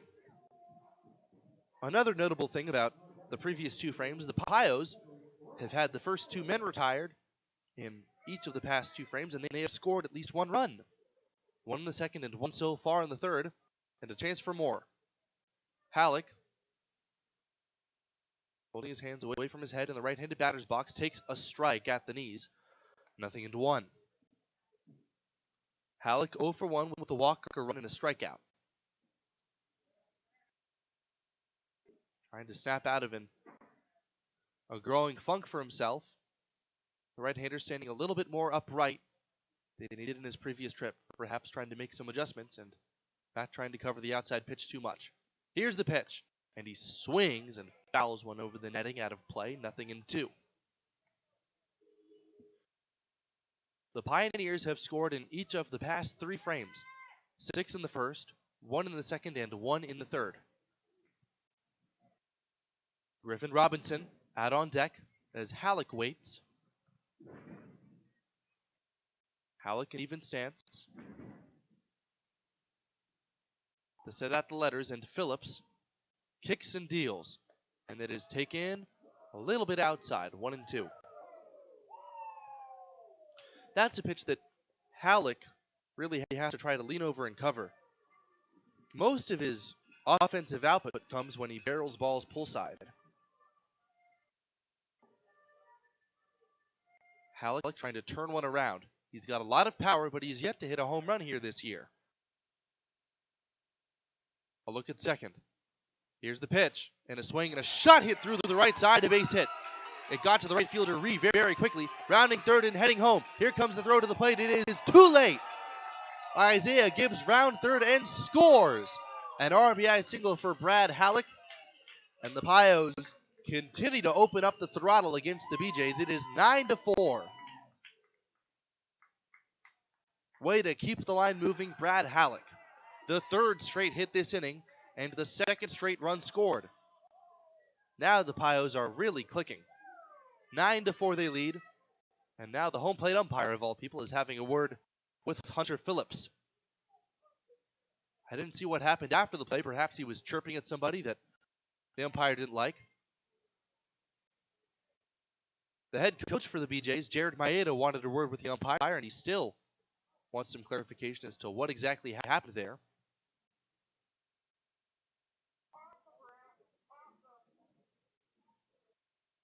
But the umpire kind of dismissively shakes his head, both before the mound visit and after, saying nothing's really the matter, or at least nothing that should be of the coach Maeda's concern. 2 outs, runner at first for Griffin Robinson. Griffin on an outstanding 2-for-2 day. He has singled and scored each of his past 2 trips and narrowly missed a home run in his first. A check on first. Now the pitch. Up and in, and that hits him. Robinson tosses the bat aside, nearly gets to the third base dugout as he walks to first. I don't believe that there was any intent for Hunter Phillips. But Robinson is aboard, and by the more painful route, advancing Halleck to second. Now Austin Burkhoff, a man after a few days off. He too has not been retired here this contest. 1 for 1 with the walk and a run scored. 9-4, the Pios leading here in the last of the third. And 1 of 2 against the Liberal BJs. Both runners lead. Halleck at second and Robinson at first. Here's the pitch. It is very high with the fastball. The catcher, Schaefer, cocked his arm and was ready to snap a throw to first with a big lead over there from Robinson. But Polk, the first baseman, was really playing well off the line, so no chance to get him. 1 ball, no strikes. Hunter Phillips sets somewhere between the belt and the letters. Now the pitch. And a swing and a pop-up out in shallow right field, racing in Reed. He will get there and make the catch. Just in time to prevent that one from falling and to end the inning. So the Pios, once again with the 2-out rally, they score 2 more runs to make it 9-4 on a trio of 2-out knocks and a hit by pitch. We will head to the 4th inning. 9-4, the Pios are out in front on the West Coast scoreboard. At Team GMC, we promise you cannot buy the wrong vehicle. We want our customers to feel confident in their purchase decision. Most vehicles come with a 7-day, 500-mile, no questions asked guarantee. That's right. Most vehicle purchases come with a 7-day, 500-mile, no questions asked guarantee. Team GMC. No games, no gimmicks. You just can't buy the wrong vehicle. Team GMC in Scottsbluff. Shop online right now at teamautocenter.net. GMC. We are professional grade. Right now at Viera Wireless, we're celebrating the season of our loving moms, our hardworking dads, and our new and hopeful grads. Show them appreciation with one of our best deals ever. Get half off any tablet when you buy a phone with a new or renewed line. That includes the latest generation tablets from Apple and Samsung. You can also get them a new Samsung Galaxy S23 on us when you buy another one with trade-in. For more information, visit your local Viera store today. Restrictions apply. See store for details. Brandon is super pumped about Runza. Runza is so sweet. Especially all their desserts. Oh, those are the sweetest. Chocolate, vanilla, and twist ice cream cones, 4 flavors of shakes, chocolate chip cookies, and ice cream sandwiches. Literally sweet. Oh, I love your enthusiasm. Well, I love Runza. So sweet of you. Come satisfy your sweet tooth. Because from the way we make it to the way it makes you feel, Runza makes it all better. KNEB 960 AM and 100.3 FM.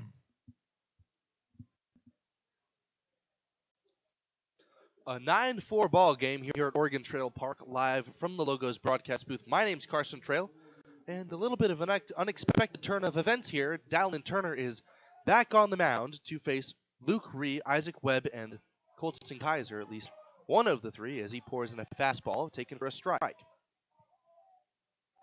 The Pios have really been attacking here in the first few frames of this one. There's a swing and a miss. A beautiful changeup.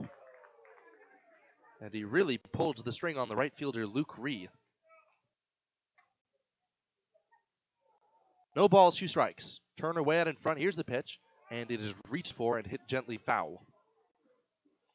Hitting coaches would like to say that kind of swing was all arms.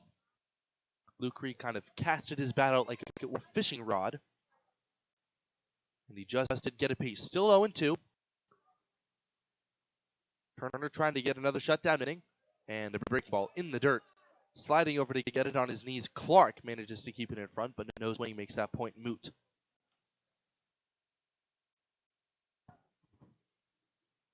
Turner looks in. The tall right-hander, weight on his back leg on the first base side of the rubber, pitches. And that one's reached for and fly gently out of play down the right side. Asensio was hustling after it, but he could not make a play. Still 1-2.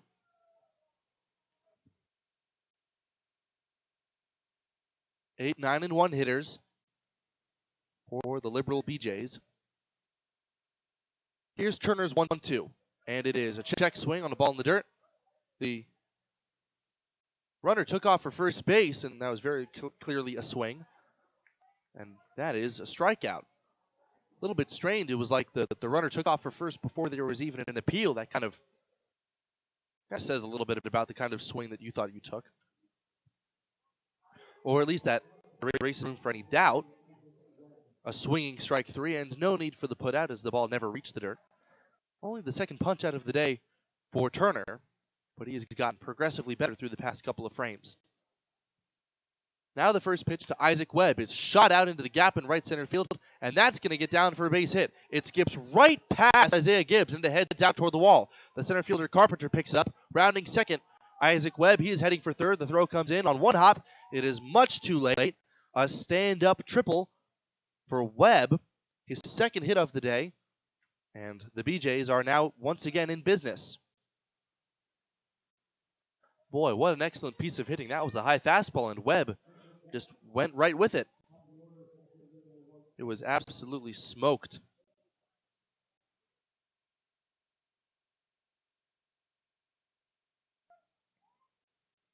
So now an opportunity to get home a run with a productive out. Colton Kaiser. And he takes a strike. Good offering from Dallin Turner toward the bottom of the zone. Kaiser has taken 2 walks and scored a run today. So officially he is 0 for 0. Not for naught as he takes in the dirt, smothered by the catcher. He throws to third base, and he gets a piece of the runner Webb as he dives back in safely. It kicks gently away where Robinson is able to retrieve it. 1-1. Ben Clark is only 17 years old, but he showed a lot of veteran poise.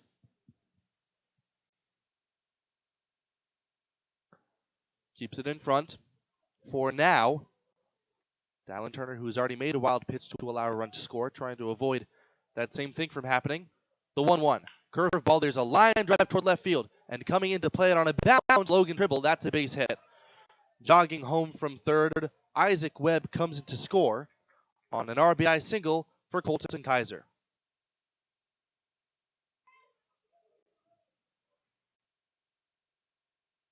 So back-to-back knocks, including the triple. And it is 9-5 Pioneers.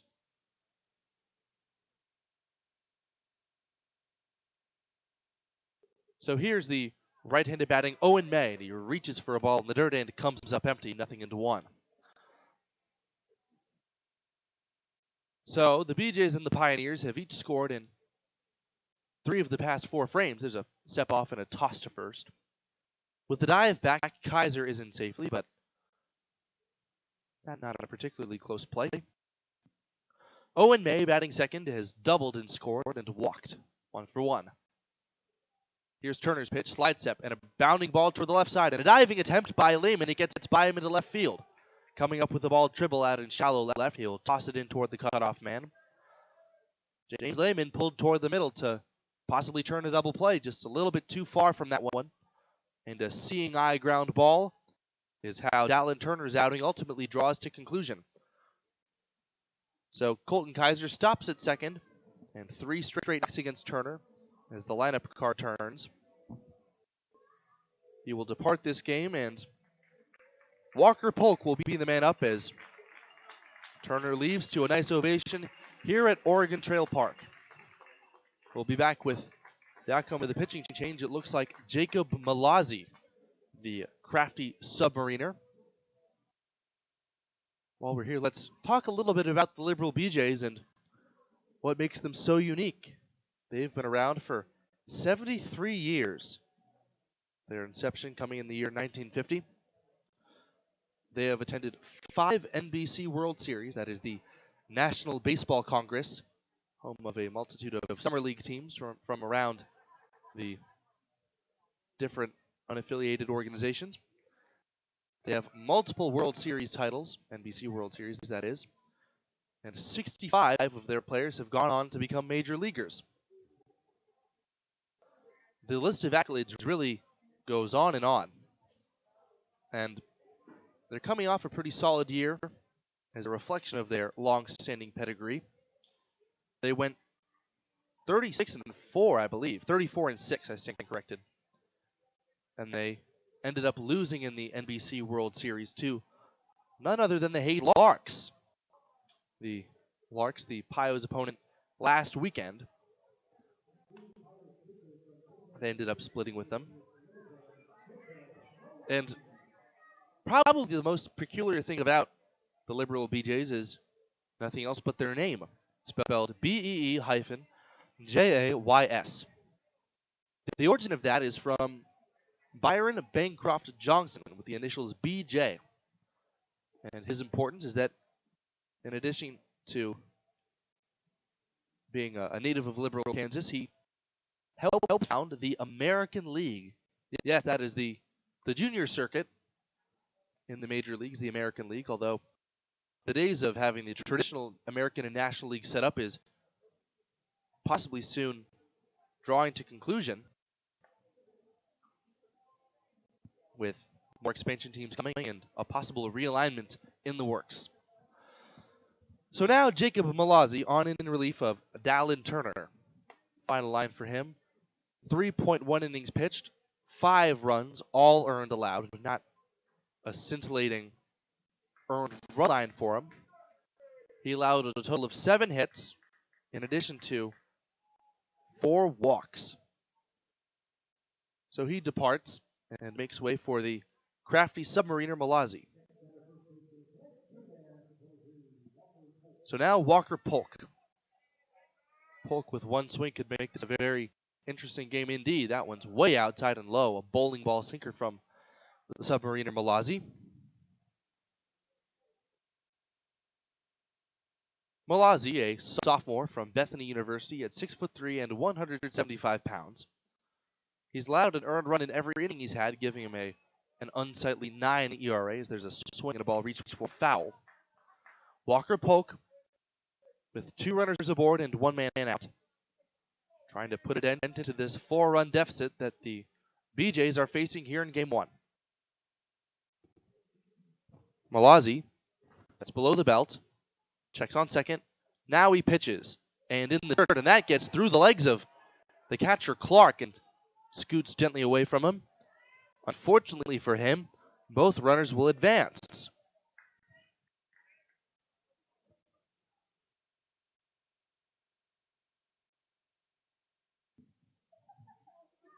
So Malazzi now no longer has the benefit of a possible double play ball.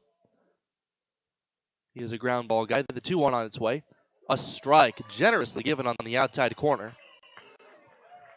And that's one thing that sidearm will often do. Not only is the hitter getting a different look, but the umpire is as well. Kaiser at third and May at second. 1 run already in, and there's a swing and a little number foul. Chopped into the dirt near home plate.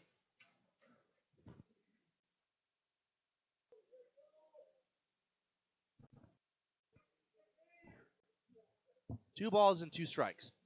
Malazzi looks in, kind of sinks back onto his heel as he gets his sign from Ben Clark, rookie catcher. The first baseman, Asensio, is playing in, all else playing back, or even with the baseline. The pitch on the way is swung on and chopped down the first base line and foul, gloved by the first base coaching box by Asensio.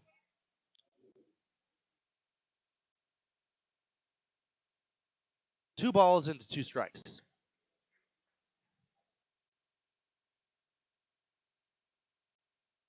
Three straight knocks for the Liberal BJs as they try to answer.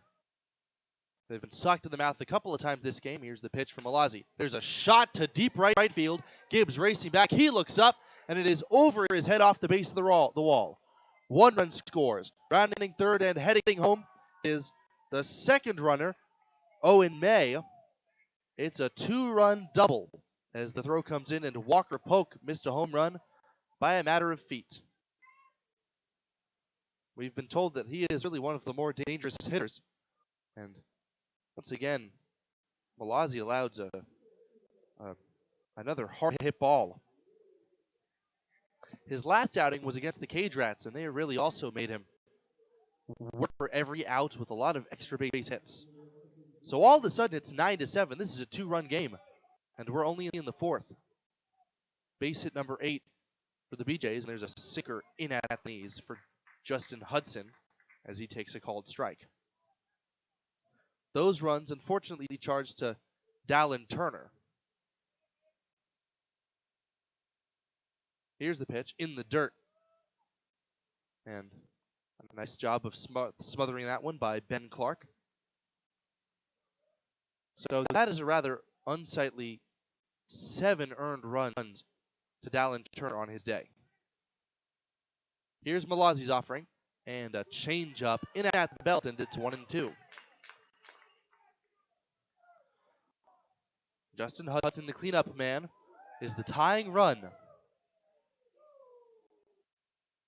Right-handed batter, holds his hands high above his ears. Here's the pitch, and it is taken a little bit low, not by much. And it earned a couple of moans of disapproval from the home faithful. Malazzi sets, big open stance. It's working from the first base side of the rubber. He pitches, swing, and a little line drive out towards second. It is caught, and running to the bag, Burkhoff, double play. That one was hit off the hands, and the runner at second, it was Walker Polk. He got a couple of steps too far off the base. So on a situation where he could have probably frozen or gotten back to the bag, it is a fortuitous line drive double play turned against Justin Hudson. Not before 3 runs come across to score, though. We have a ball game here at Oregon Trail Park. 9-7, the Pios are leading on the West Coast scoreboard. Byers Realty has been helping people in the community find their dream home since 1994. If you're looking to buy or sell your home, our friendly team will put in the work to reach the finish line. We also do property management for buildings in Scotts Bluff, here and beyond. You can find an extensive list of our properties by visiting our website at callbuyersrealty.com or visit us at our Scotts Bluff offices on Avenue B, next to Bumper. Panhandle's best, Byers Realty. Community strong, community proud. We have what you're looking for. It takes a lot to run your business, and a lot has changed. What hasn't changed is the professional partnership with your business in E&H CPAs and Management Consultants. When you include our team, we will develop a plan to assist you with your accounting, tax planning, valuation services, and even litigation support and exit planning. Then you can focus on day-to-day responsibilities. Troy Hilliard will guide your business into the future. E&H CPAs and Management Consultants PC. Innovative, trusted, proven. 308-633-6800. Maximize your vehicle's engine protection with professional-grade filtration at Russell's Automotive in Scottsbluff. When you have a microcard oil, air, or cabin filter installed from Russell's Automotive, you will receive a prepaid Visa for each filter, up to $20 from now through June 30th. It's a simple, short rebate form that can either be submitted online or mailed in. Get up to a $20 rebate and save with your oil change service this summer. Request your appointment today by calling 308-635-4065 or by going online to russellsautomotive.com. KNEB 960 AM and 100.3 FM. Hunter Phillips on the mound, winding and throwing to Michael Asensio, who drives one deep the other way out toward right center field, but racing over to his right, reaches up and makes the catch. So Asensio has hit the ball hard 3 times, but unfortunately he has made it out for his second. First man retired, the leadoff man for the Pioneers is now Ben Clark.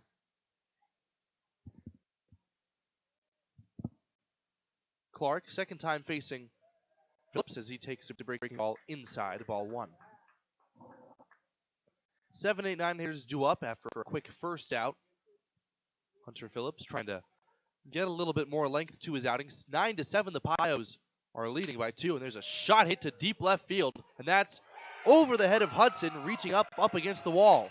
Hudson picks it up on the warning track and fires a one-hop in toward the cutoff man May, rounding first and pulling into second Ben Clark, and that was a rocket for his first hit of the day. It's so important for the Pioneers not to let the BJs get too much momentum, and after they put up a 3 spot in the previous happening, tantamount that they are able to respond.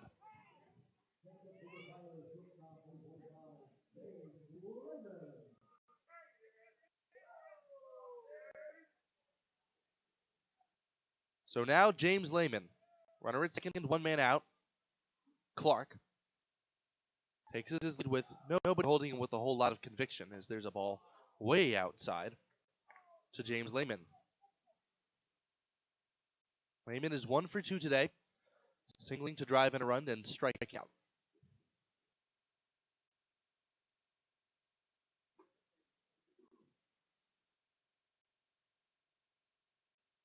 Hunter Phillips looks in. Now he sets.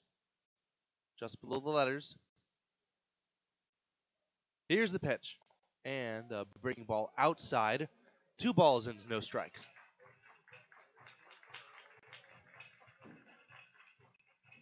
That's a dozen hits for the Pioneers today, marked by that 1-out double from Ben Clark, a rocket over the head of Hudson, the left fielder.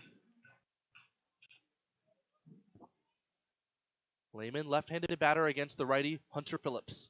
He came in the first inning, and he's been going relatively strong compared to the first man since. That one's way inside, 3-0. That was a fastball. Ethan Calder was the originally scheduled starter for today. I say originally scheduled. He ended up appearing in the first inning, and he only got 2 outs. He allowed 5 runs, albeit only 3 of them were earned. And the Pios continue to chase left-handed pitching.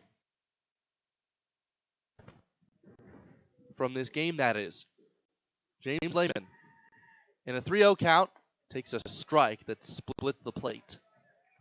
That was a sinking fastball. Looked like he might have taken something off there, but it's 3-1. Coy Carpenter, the leadoff man, ever present and ever dangerous on deck. Clark wanders off his second base. Nobody holding. A check on him. The high leg kick in the pitch. Swinging a line drive over the head of Garcia. Passes reach down the left field line. Coming to third and heading home. Here comes Clark. Here's the throw to the plate. It is cut off. An RBI single for James Lehman. His second run scoring knock of the game. And the Pios are into double digits. They have scored each of the past 4 frames. It is 10-7. This game is far from over. When you keep coming up with these big clutch at-bats, you almost feel invincible as an offense. So that is going to prompt the head coach Maeda to come out from the dugout. Hunter Phillips, despite him being able to get some length, has now come perilously close to matching his predecessor's run total. In fact, not only that, but all 5 runs he's allowed are earned.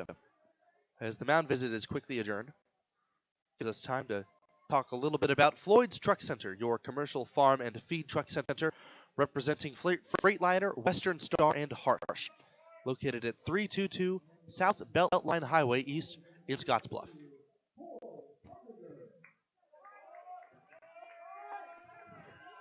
So now Coy Carpenter. A loud out number 1, followed by 2 straight line drive hits. A double and a single. Carpenter 2 for 3 today. Slide step in the first pitch is a line drive out towards center field. It is falling and in there for a base hit.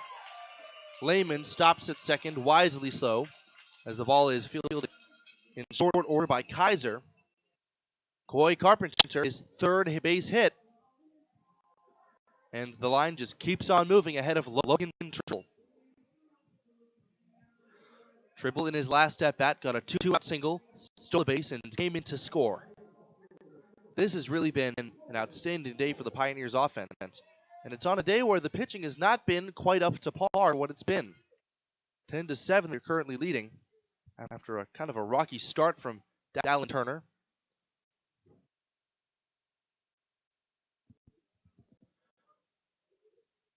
Tribble trying to give him a little bit more breathing room. Here's the pitch. Runner from second takes off.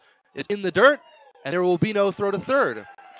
The catcher, Schaefer, could not pick it out cleanly, and despite a belated jump from first base, Carpenter also advanced to second. So a double steal. The Pios are really playing some inspired baseball right now. Logan Tribble, a spot to where he can knock in another pair of runs with a base hit to the outfield. The corners are playing in, Garcia at third and Polk for first. The middle infield is playing back, prepared to trade a run for an out. The 1-0 pitch. Swing and a shot hit toward right field. Starting in now, racing back to right fielder. Reaches up and makes the catch. Tagging at third and scoring the 11th run of the contest. It is James Lehman advancing to third, Coy Carpenter. That was a shot of a sacrifice fly out toward right field. And for a moment, I thought that had come in a bit too far and that it would sail on him. Logan Tribble, his first run batted in, and everybody up and down lineup keeps figuring out ways to contribute. Carpenter third and 2 men out for Isaiah Gibbs. 2 across to score here in the last of the fourth. 11-7, the Pios now lead. It has been a slugfest here at Oregon Trail. And Isaiah Gibbs, a big contributor as he takes inside with the fastball. 1 ball, no strikes. Gibbs today 2 for 3 with a double and a single. He's got lots of power, despite none of it having translated to home runs as of yet. Hunter Phillips still out there on the mound, pours a slider in at the knees, and that not quite up enough in zone for it to be a true pitch to him. But it's 1 ball and 1 strike.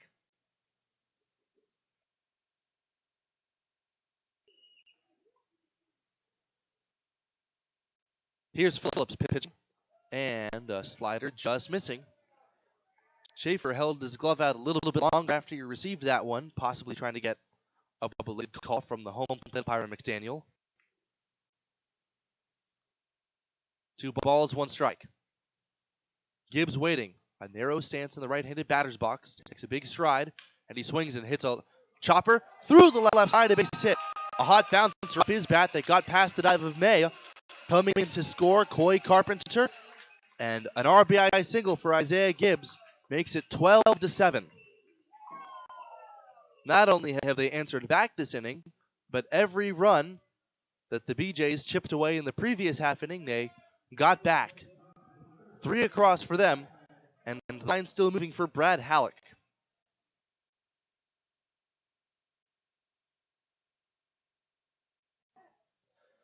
Halleck, 1 for 2 today after singling in his previous trip. The powerful right-handed batter takes the fastball up and away, ball 1.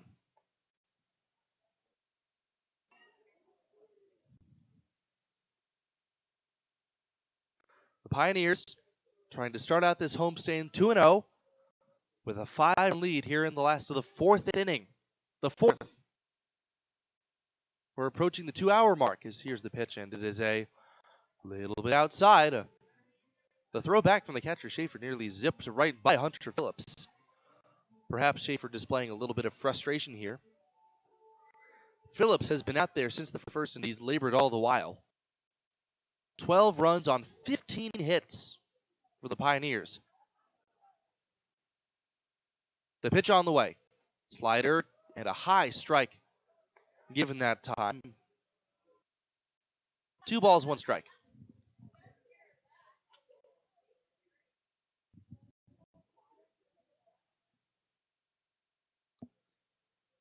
Two men out and a man on for Halleck.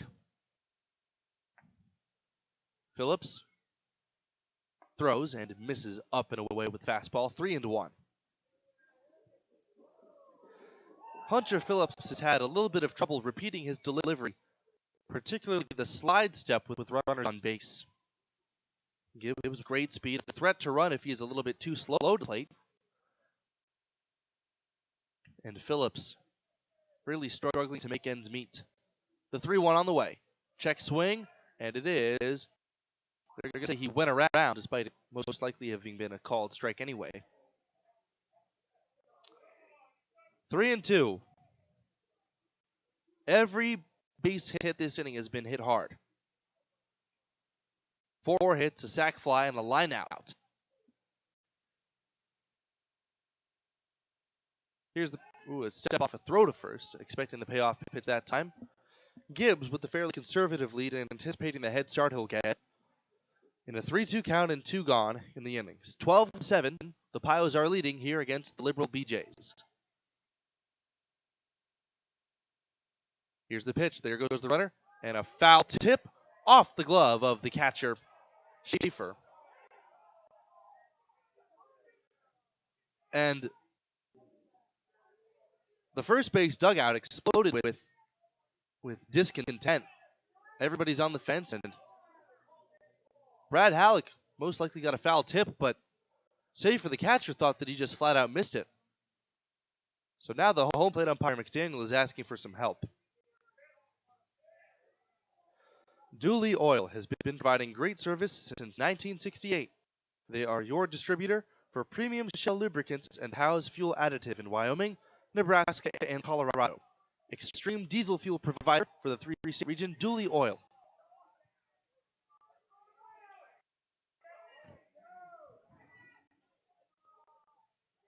So the head coaches come out of the dugout. They desperately want that swinging strike call. Understandably so. The Pios have scored 6 in the first and 6 runs since then in each of the past 3 frames. 12-7 lead it. And when the BJs are so desperate to come by outs, it is very understandable as to why there would be such discontent from Jared Maeda. The Pios are just hitting. And Brad Halleck, after nearly missing that last pitch, one more shot. Gives it first. Polk holding. Here's the kick. There he goes. And it is swung on a missed strike three. A low and away slider. Halleck strikes out for the second time today against Hunter Phillips. So, 3 runs on 4 hits, a sacrifice fly, and no errors, a man left on base as we head to the 5th inning. Approaching the halfway mark here at Oregon Trail Park. 12-7, the Pios are leading on the West Coast scoreboard. We can sum up McDonald's new crispy chicken sandwich in one word. Crispy. But also juicy and tender. Okay, it's crispy, juicy, tender. All one word. But then, also pickle. Oh, and potato bun, which is 2 words. Okay, we can't sum up our new crispy chicken sandwich in one word, so you'll just have to try it to understand it. Order ahead on the McDonald's app at participating McDonald's. Ba-da-ba-ba-ba.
Springs, but he's got crackling stuff, a hard fastball with some sink, a changeup, and a wicked curveball. There's a reason why he is one of only a very few guys on the Pioneers team to be looked at by professional teams. So he relieves Jacob Malazzi and will face Derek Lukes, Mateo Garcia, and Silas Schaefer.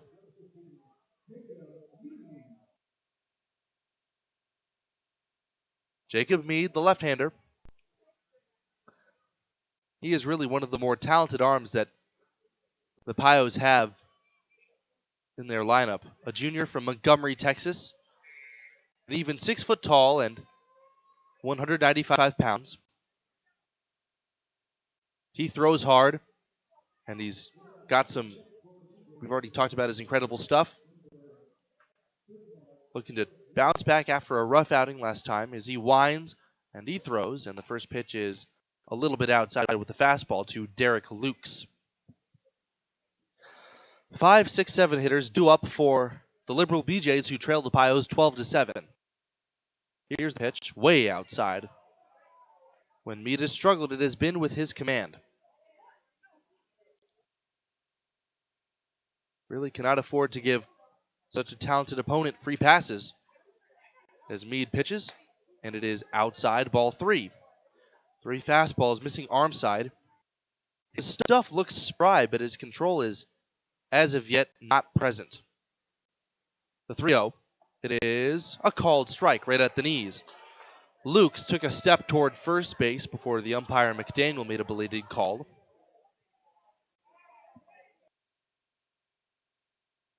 Meade winds and throws his 3-1, and a late swing and a ball sprayed foul. Lined up and out of play, 3-2. Brian's Welding, selling PJ Texas trailers in a wide variety of sizes, as well as offering a full-service welding shop. Here's the 3-2, way outside in the high, ball 4. So hopefully Meade is able to turn the page after issuing the leadoff walk. He's got a 5-run cushion to work with, but, well, he's hoping to be a little bit more efficient and be the guy that everybody knows that he is. Now Mateo Garcia, left-hander against left-hander. The third baseman, Robinson, pulled in on the grass as he checks his swing on a sharp curveball, taking ball one. That was in the dirt. Ben Clark, again, doing a very skillful job of coming up cleanly with that.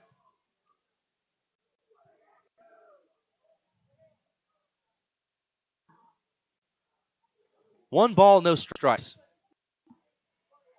Runner at first, nobody out. Infield double play depth. Meade checks first, now pitches. And a ball taken below the knees, 2-0. So he's fallen behind 2 straight.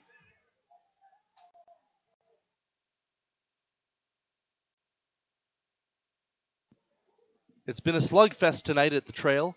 7 runs, 8 hits for the BJs. There's a swing, a ball lofted high in the air out toward medium deep at center field. Carpenter, rangy back, settles under it now, and he calls off Gibbs to make the catch. So Mateo Garcia is retired for the second time today. Out number 1. Lukes retreats to first, and that'll bring up Silas Schaefer.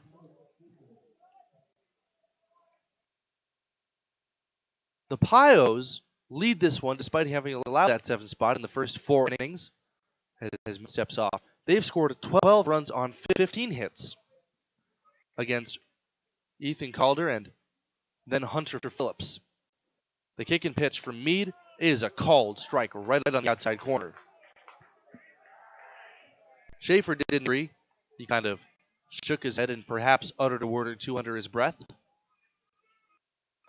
Luke's at first, 1 man out. Infield once again playing for a pair. The right-handed batter waits and takes a sharp curveball that just misses. Might have been a makeup call there. That big three-quarter breaking ball sweeping down and almost settling itself at the knees of Schaefer.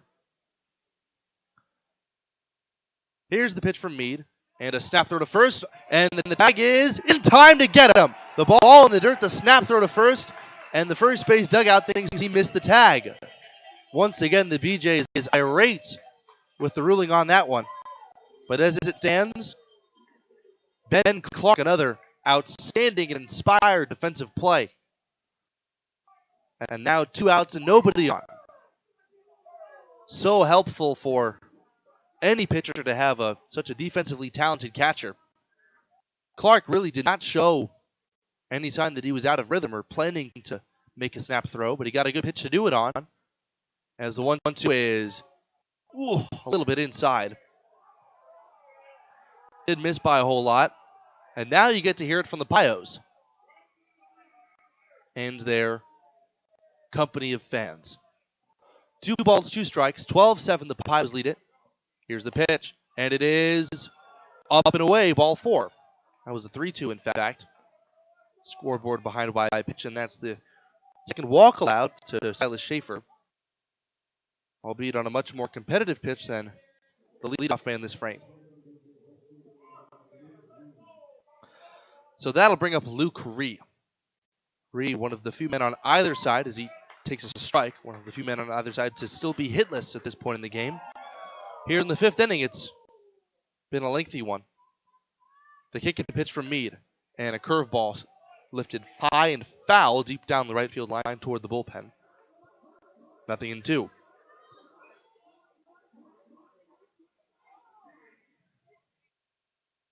Meade trying to get his first punch out as Ree waits, and Meade pitches, and a foul back to the screen. A sinking fastball in the upper and outer part of the zone.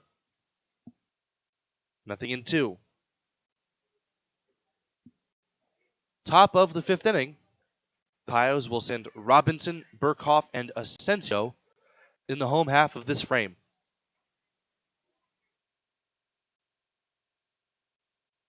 Here's Meade pitching, and that one almost saws off the right-handed batter Ree, and he lifts it foul on a breaking ball down the left side.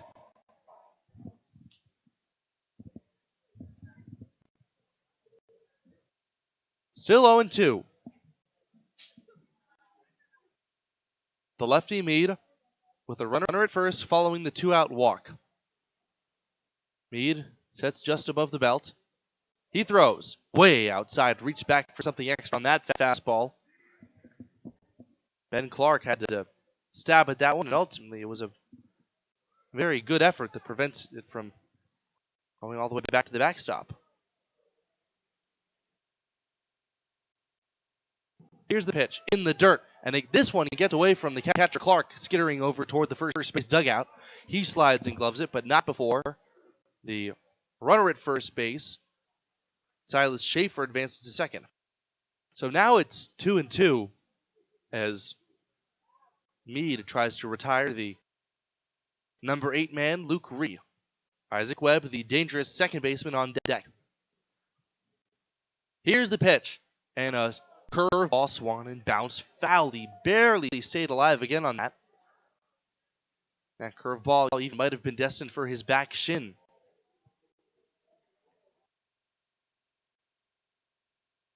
Ree manages to spoil it and stay alive.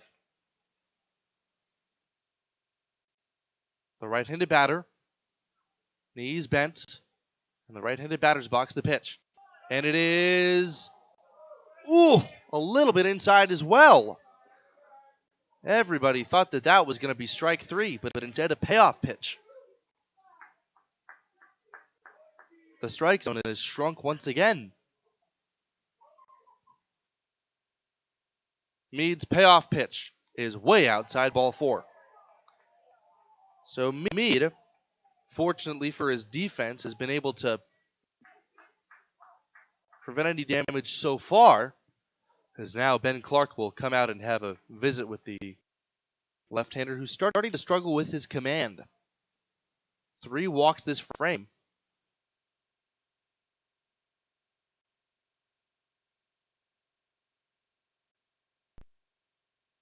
So now the meeting is adjourned.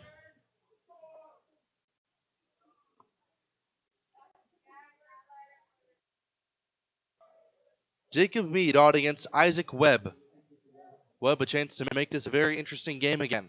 Right-handed batter, lots of power. From Arkansas, takes a curveball. Beautiful in there at the knees for a called strike. That might have been the best one that Meade has thrown today. And it comes in a pretty big spot considering the situation. 12-7, the Pios are leading. But a homer here, or an extra base hit, could make things a bit dicey. There's a fastball, and that ball hit well down the right field line in the air, and it is foul. Winding on the warning track, just a field of play.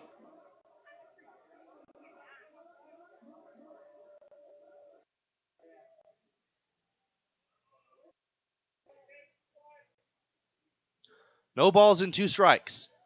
Meade once again ahead in the count. Facing off against Isaac Webb. Here's the pitch. Curveball. And pop-up down the first base side. Asensio racing over, and he reaches out, but he can't quite get there. He was really chugging down the right field line in foul ground.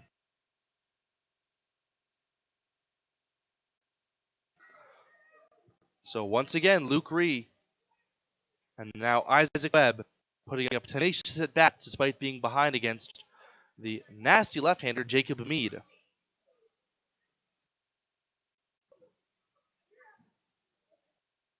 Meade gets his sign. Now he sets just below the letters. Here's the pitch. Curveball up and away. Most of these recent misses from Jacob Meade have been very close to the zone. But to the credit of the BJs, they're not chasing any of them. The 1-2 pitch. Fastball. Ooh, that one didn't. None of these misses are missing by any more than a couple of inches. 2-2. Schaefer at second, Ree at first.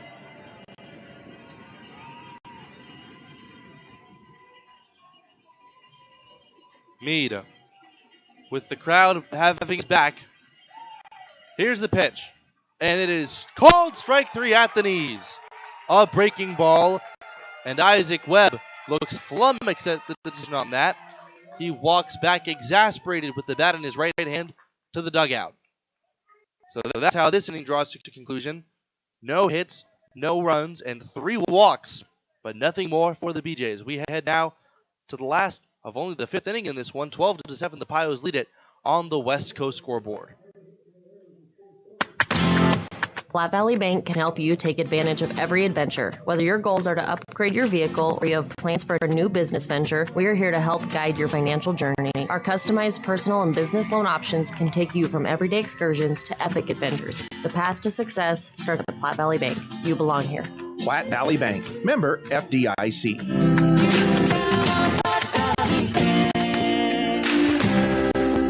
Community banking.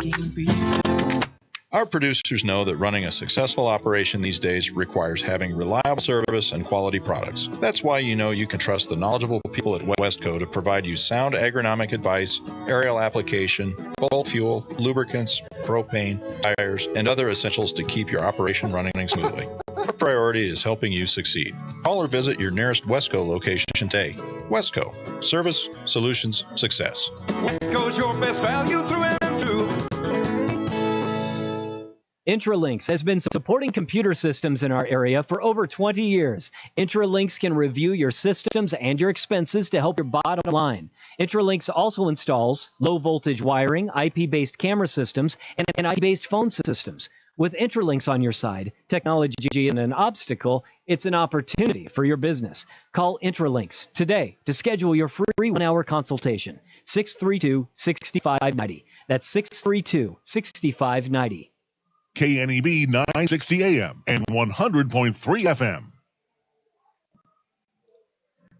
So it appears that we have a new pitcher, a slingshot right-hander in the last of the fifth inning. It looks to be Luke Wilkerson, the 6'4", 200-pound right-hander out of Ocala, Florida. From Eastern Kentucky University, is trying to put the fire out a bit as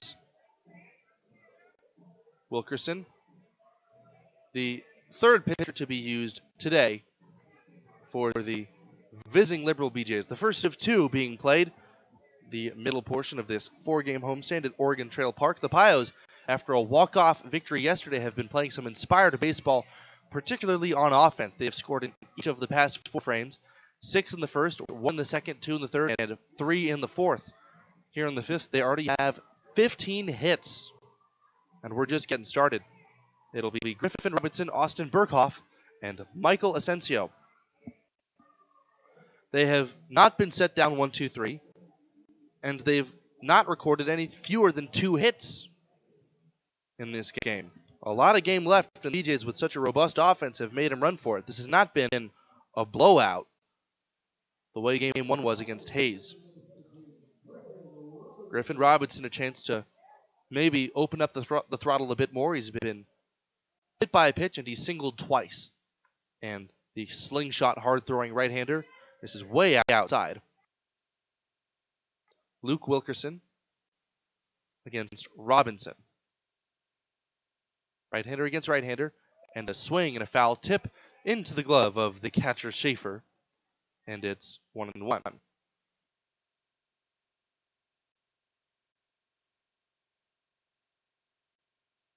The 1-1 on its way, and a slingshot fastball a little bit high. It's a very deceptive delivery from Wilkerson. He almost is like a left-handed or a right-handed Randy Johnson. A low 3/4 release, a lot of life and velocity on that fastball. Here's the pitch. It is up and away.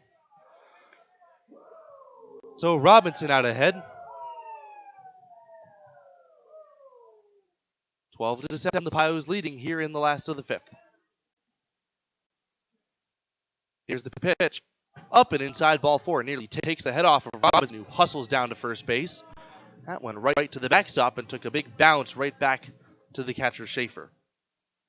So Robinson continues to be a tough out. And that'll bring up Austin Burkhoff.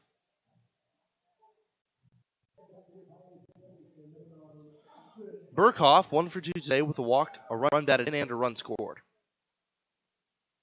Robinson at first, nobody out.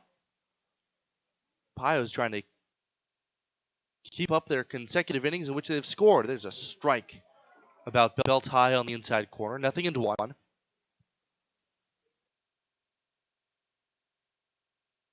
Burkhoff at second base today.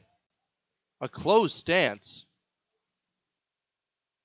as he waits as Wilkerson Long holds, now he kicks and deals. And a fastball fouled back to the screen.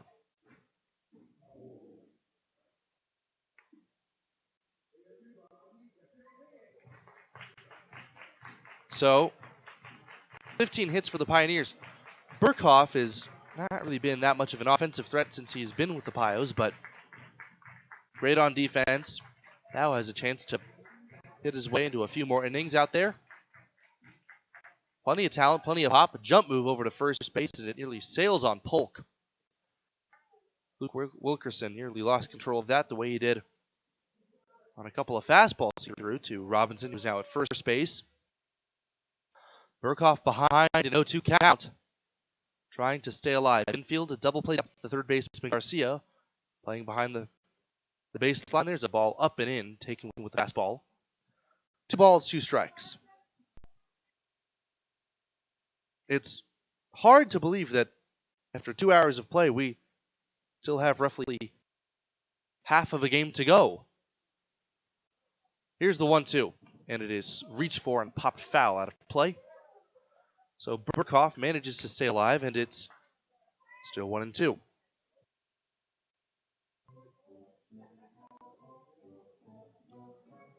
The Pios have vanquished their runners in scoring position demons today.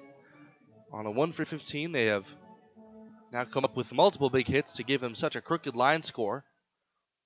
And another 1-2. Curve ball, too high. Burkhoff did well to lay off. That one was one that ended up about letter high. So easily too far up in the zone for it to have crossed the plate.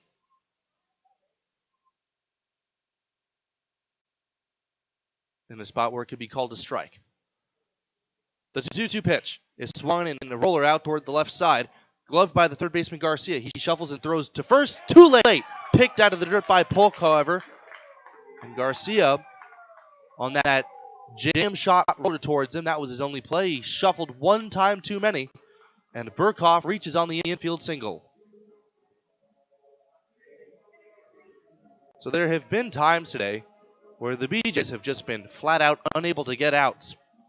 And it hasn't been like they're giving up a lot of free bases either. 3 walks and a hit by pitch. Okay, that's not great. 1 error. You'd like to avoid that as well. But the story of the game has been that being the 16th ahead of Michael Asensio.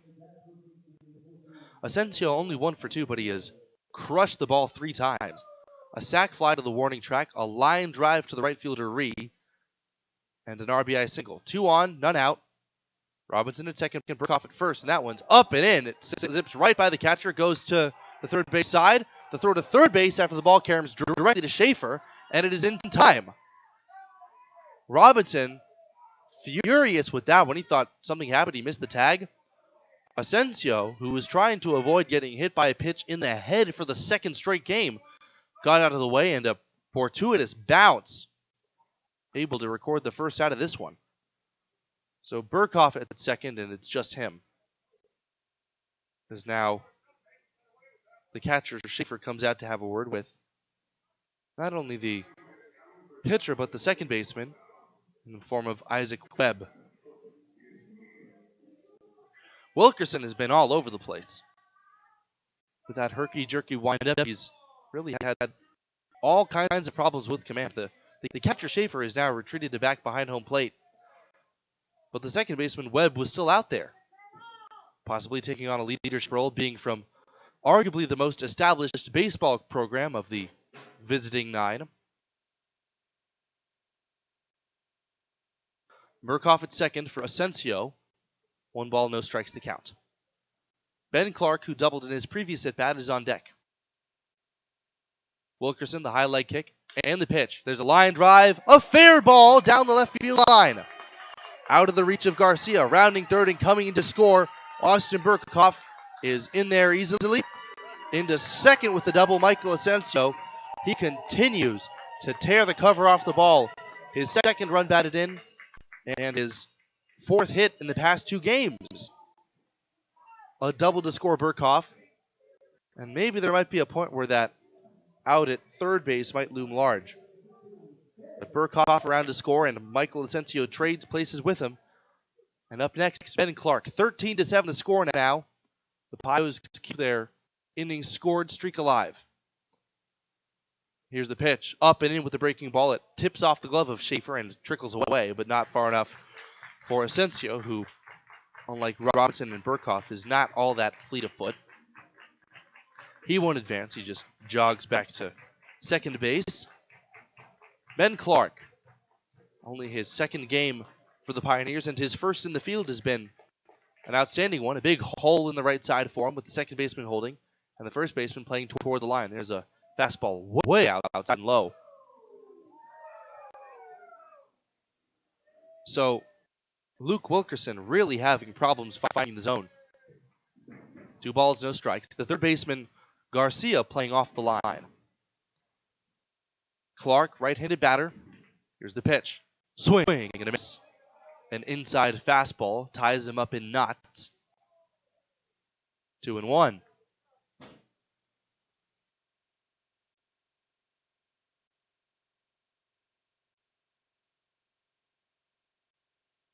Here's the set as Wilkerson kicks and delivers. Swing and a pop-up on the infield out towards second base. Webb is there. He camps under it and makes the catch. Asensio wisely was standing on second by the time that ball came down. So 2 gone for James Lehman.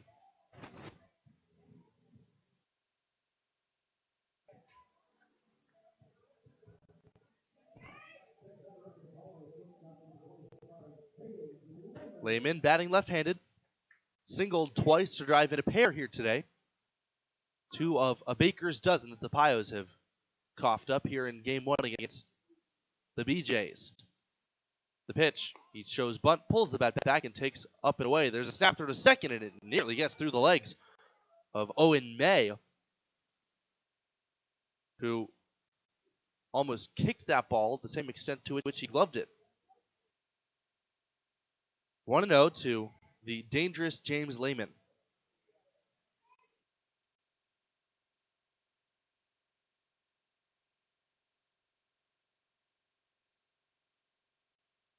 He waits.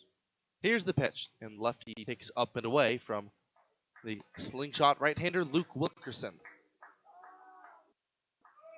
13-7. And we're only in the last of the 5th inning. This has been an absolute shootout, and if this is an indicator for the things to come, oh boy. I'll check on second. Now the pitch is taken off the inside corner, 3-0. I wonder what the point is going to be where Jordan McDaniel says, to heck with it. At this rate, we're going to be out till 1 in the morning. Let's expand the zone and get some more swings and the balls put in play. 3-0 to James Lehman. Looking to reach base for the 3rd time, and he takes a strike at the knees, 3-1. Burkhoff scored this inning, and Asensio is at second with 2 men out.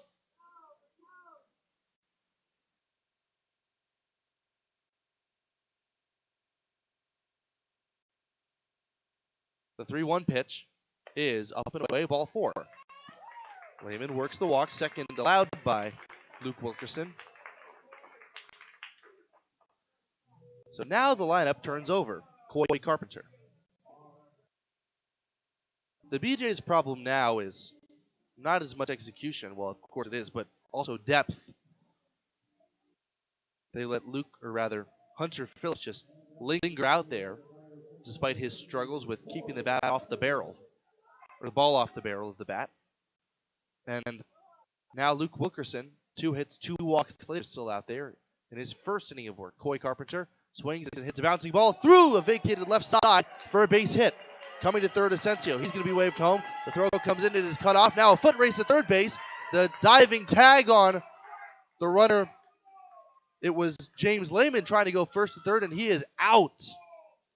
The third baseman, Garcia, came in on the infield grass to cut that ball off, and once he did, Lehman was really hustling to try to beat him in a foot race, and a diving tag applied by Garcia. A skillful play at that draws this inning to conclusion. But an RBI single for Coy Carpenter, just a seeing eye ground ball through the left side that was playing him to pull. 2 runs across the score. It is 14-7. The Pios leading as we head to the 6th on the West Coast scoreboard. The Simmons Olson Law Firm has been a proud member of the Scottsbluff Gearing community for decades. The 10 lawyers and 8 staff members are committed to the Panhandle. The Simmons Olson Law Firm sets the standard in legal representation to help you solve problems and provides help and monetary support to many organizations in our community, whether supporting our student athletes in schools or the many organizations that help those in need. The lawyers and staff of the Simmons Olson Law Firm are committed to making our communities thrive. Fender bender, hailstorm. Why bank at a local community bank? When you choose a local community bank, you keep money in our local economy. That money helps support local jobs, schools, and businesses. Money that helps fund a stronger and prosperous community for us all to enjoy and live in. At Platte Valley Bank, we are here to help build and support the community we love being a part of. We believe that together, we can make great things happen. Platte Valley Bank. Who is Hydrotex? Hydrotex manufactures and distributes over 300 different high-performance lubricants, including fuel conditioners, hydraulic and transmission fluid, and more. We've been helping customers improve their operations for more than 80 years with products made in the USA. We sell directly to customers and can even deliver right to your door to offer excellent service and value. Our products are made to exceedingly extend drain and grease intervals to reduce maintenance and labor costs to improve the budget. Whether you're in a factory, farm fleet, or like to go fast, Hydrotex is here to help. Visit your local Hydrotex dealer in person or online today. 960 AM and 100.3 FM. Top of the lineup up against Jacob Mead is Colton Kaiser. Takes the ball down low. He has not been retired today. The same can be said for the main to come after him as he takes a little bit low. The ball popped out of the glove of Clark. And that might have cost him a strike, but we'll never know. 14-7. The Pioneers leading the Liberal BJs, the first of 2 and the second of 4 on the homestand. There's a ball in the dirt. So Mead, from the windup, has really had problems with his command. Not to mention Kaiser has really been patient. He squares the bunt, pulls the bat back, and takes a strike. That was just kind of a distraction. Not that there was any intent to lay it down with a 7-run deficit. Just trying to distract Mead and get him to throw yet another ball. The 3-1 is a late swing, and a ball bounced into the BJ's dugout down the first base side. That hit hard, though. It was on a bounce. Kaiser, May, and Polk. Mead delivers the payoff pitch, and it is swung on and missed. Strike 3. Fastball blew his doors clean off that time.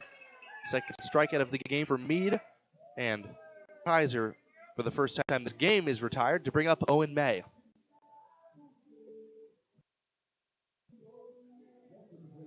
Owen May has singled, doubled, and scored twice. He's also walked.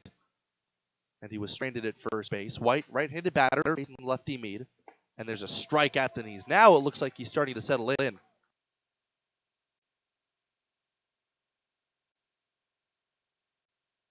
No balls, 1 strike is Mead. Winds and throws. And a bouncing ball up the third baseline. Gloved in fair ground by Robinson. He snaps the throw across the diamond to first in time to get him. That was a tough play. It was hard to tell if that was going to be in foul ground, but Robinson, who ended up forehanding it after all was said and done, he shuffled and made a strong and accurate throw to get Owen May for the first time today. So 2 quick outs for Jacob Mead, and that'll bring up Walker Polk. Polk, a switch hitter, batting from the right-hand side. A slightly open stance. Here's the pitch, and he swings and misses. Mead just keeps powering fastballs by guys in his second inning of work. 2 outs, nobody on. 14-7, the Pios leading. Mead, he winds, and he throws. In the dirt with the fastball. 1 ball, 1 strike. The BJs seem to be playing much more elevated competition compared to their previous opponent. That, of course, is the North Platte Plainsmen. They swept them in 3 games, including a doubleheader, as the 1-1 is swung and lifted foul out of play. The story entering today was that they had trouble putting games away. And despite putting up 2 runs in the top of the first inning, And despite really trying to scratch and claw to stay in this game, the Pios offense has just been too formidable. Here's the 1-2. Curve ball called. Strike 3. Snapped over at the belt.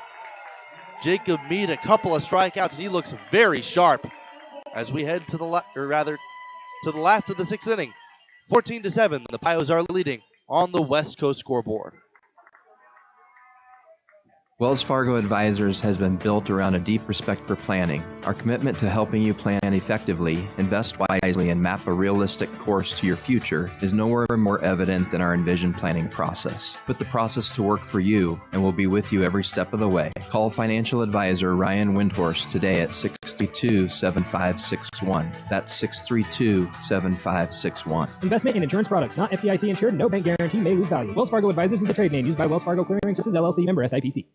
Advantage Chiropractic and Acupuncture in Scottsbluff supports the Western Nebraska Pioneers, treating your chiropractic needs from newborn to 100 years old. Dr. Levi Boland can treat all your hurts, pains, aches, and injuries. If you're experiencing pain in your head, neck, shoulders, arms, mid, or lower back, or down your legs, call for an appointment today. Advantage Chiropractic is also fully certified with Optum VA. If you know a veteran that needs chiropractic care, call Levi today. Advantage Chiropractic and Acupuncture, 308-633-1425. Go Pios.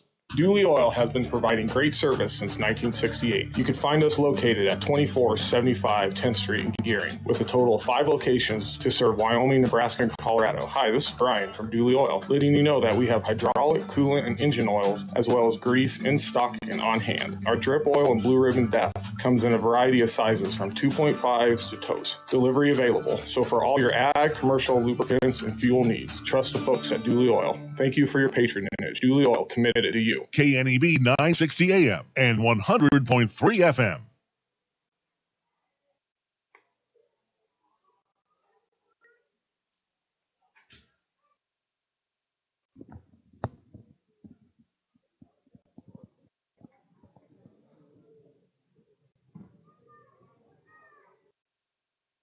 Last half of the 6th inning of this contest. Night has fallen on Garen. It is turning out to be a lovely warm night indeed, after the game got off to a delayed start for the 2nd straight day due to inclement weather. It really started to clear up, and the game looks to proceed without further delay. For now, Logan Tribble is going to lead things off. The Pios hoping to expand upon, this sounds crazy, their 7-run lead on 18 hits.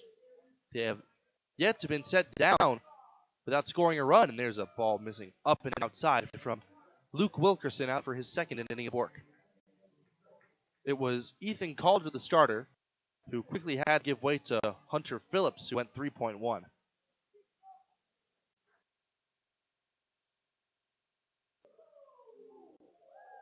Wilkerson, right-hander against right-hander, delivers way outside again.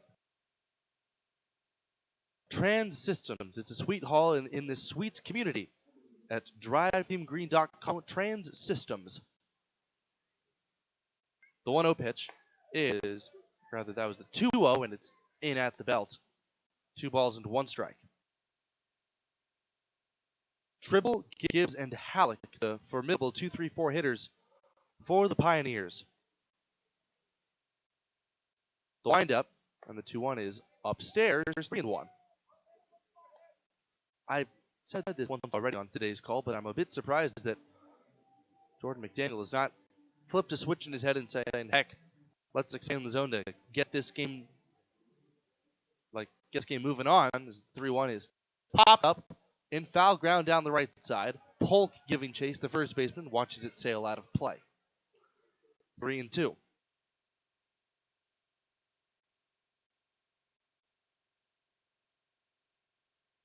Nobody on, nobody out. Tribble, the number 2 batter, starting things out here in the home 7th, or the home 6th.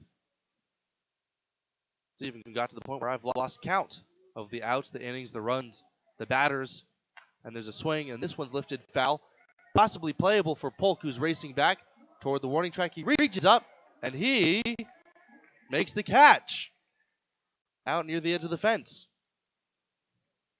That was a pretty nice play.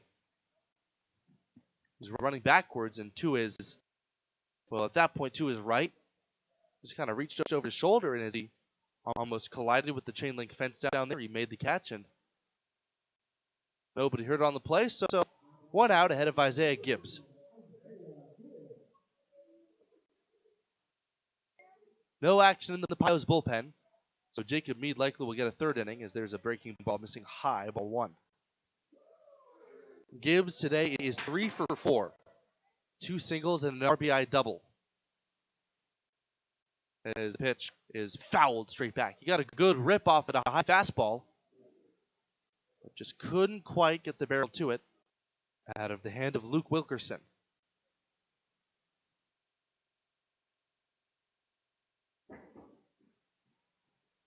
Here's the windup as Wilkerson pitches, and it is swung on and missed.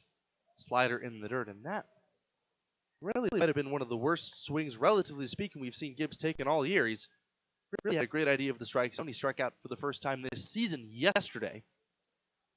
That one, it looks like he expanded. Maybe it was a nasty slider. Hard to tell from up here. Wilkerson delivers his 1-2. And there's a little bouncer out towards shortstop. Charged by May. He reaches out to glove it. Zaps a throw to first. And it gets away a little bit under the glove of Polk. That's going to allow Gibbs not only to take his bag at first, but advance to second. It was very hard to tell. It looked from here that Polk was able to dig it out. So that's going to be an E6. The second error of the game against the BJs today. The Liberal BJs from Liberal, Kansas. 3/4 of the way to their centennial mark.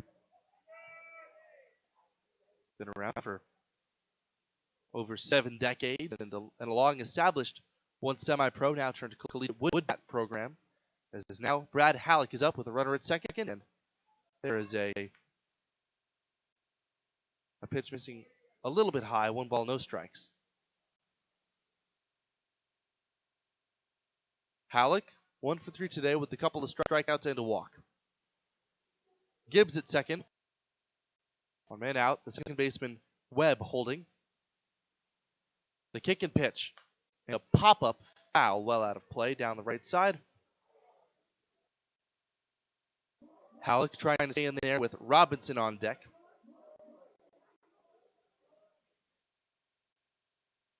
Pios 14, BJ's 7.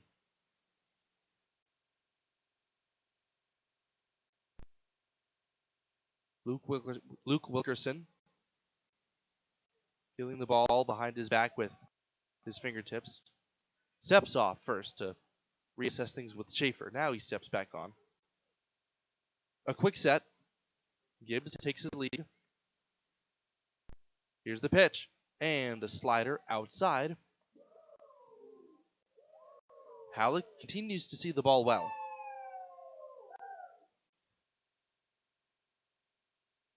So much damage from so many contributors today for the Pioneers. They've scored in every inning, and they look to do so again here in the 6th. The pitch is a strike over the inside corner. Perhaps a bit generous that time when you consider the fact that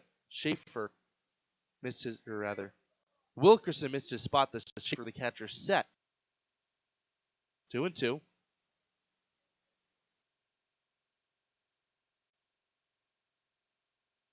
Here's the pitch. Curveball swinging and a quickly hit ball up the first base side. Over to get it to his right. Polk has it. He will underhand to the pitcher, Wilkerson covering in time, and on the play, Gibbs advances to third.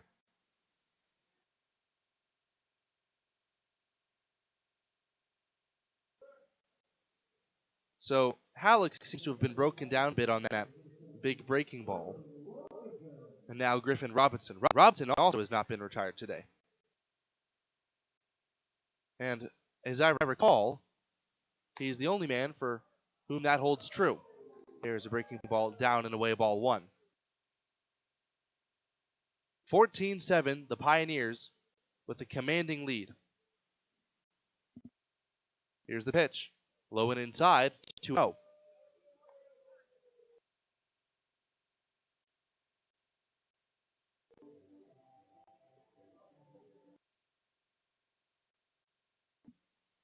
Here's the pitch. Up and in.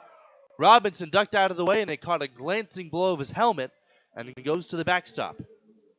Yesterday, Asensio was the pin cushion, and now Robinson, much like Asensio did yesterday, takes his second hit by pitch.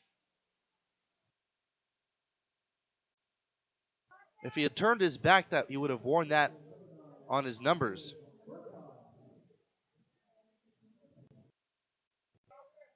But instead, he will saunter on down to first base.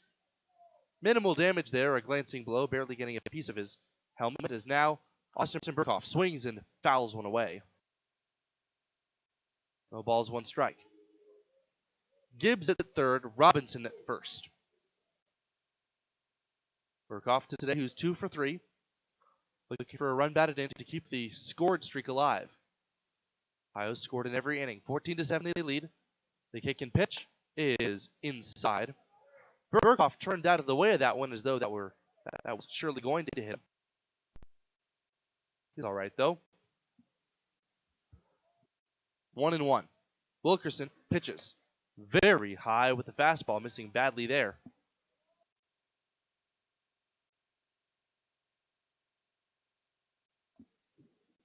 Two and one. Runners at the corners. The Pios threatening as they have in every inning today.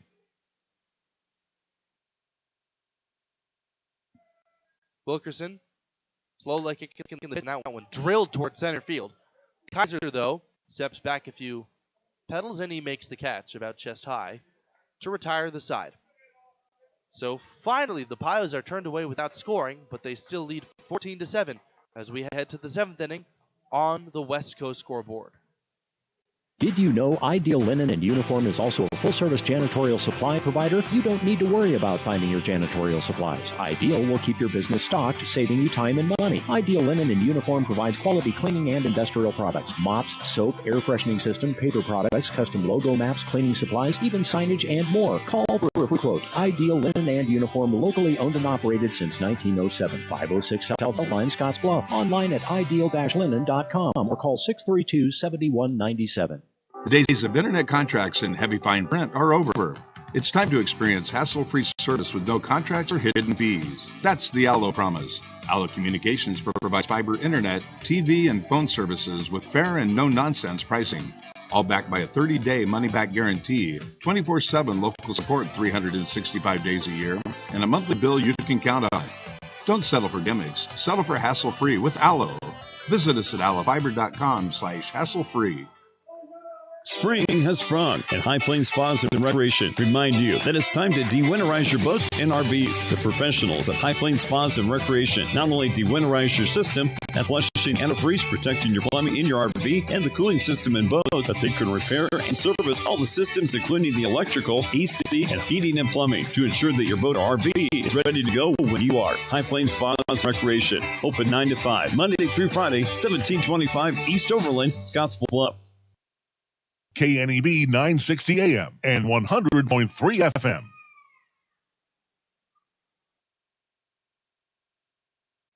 So the activities happening on the field are just beginning to adjourn as Jacob Mead has been ready for a few moments here. They're trying to usher everybody away. It seems like a young fan was injured in some respect during an on-field set of organized shenanigans. 7th inning, 14-7, the score. The Pioneers well out in front. Jacob Mead is still out there, hoping to take command the way he did in his previous frame. It was the first 1-2-3 inning. Back in the top of the 6th that he winds and throws, and there's a swing and a roller foul by Justin Hudson, the left fielder. Hudson 1 for 3. He lined softly into a double play his last time up. The big, tall, right-handed batter against Mead, the lefty, and he takes a sharp curveball that just misses, and it's 1-1.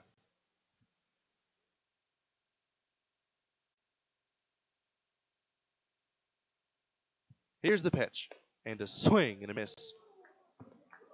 That one a fastball up and out of the strike zone. Jacob Mead really has both pitches working here today,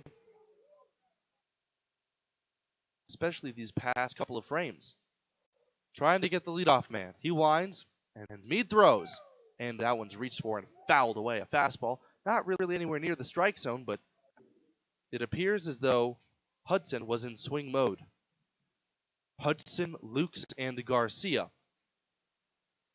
Couple of righties and a left-hander up. As Meade's 1-2 pitch is popped up in foul ground. The third baseman Robinson calling for it, and by the third base dugout, he makes the catch.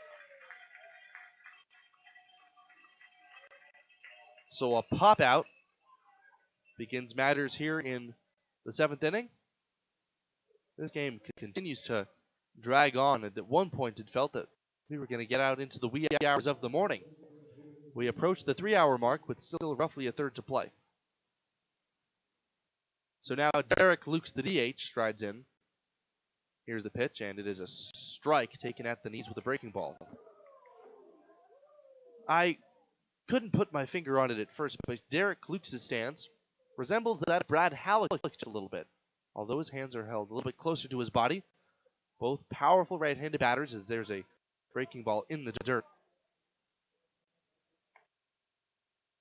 1-1.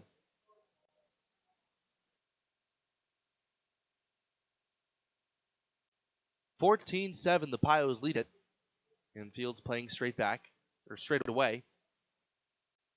As Meade's pitch is a strike at the knees. Now he's really settling in.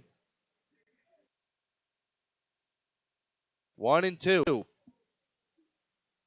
Nobody on, one man out. Meade pitches, and it is swung on and missed, strike 3. A fastball over the outer half and perhaps a bit off the plate. Derek Lukes just kind of flails his bat at it, and it unsurprisingly comes up empty. That's strikeout number 4 for Meade. And his first this frame, ahead of Mateo Garcia.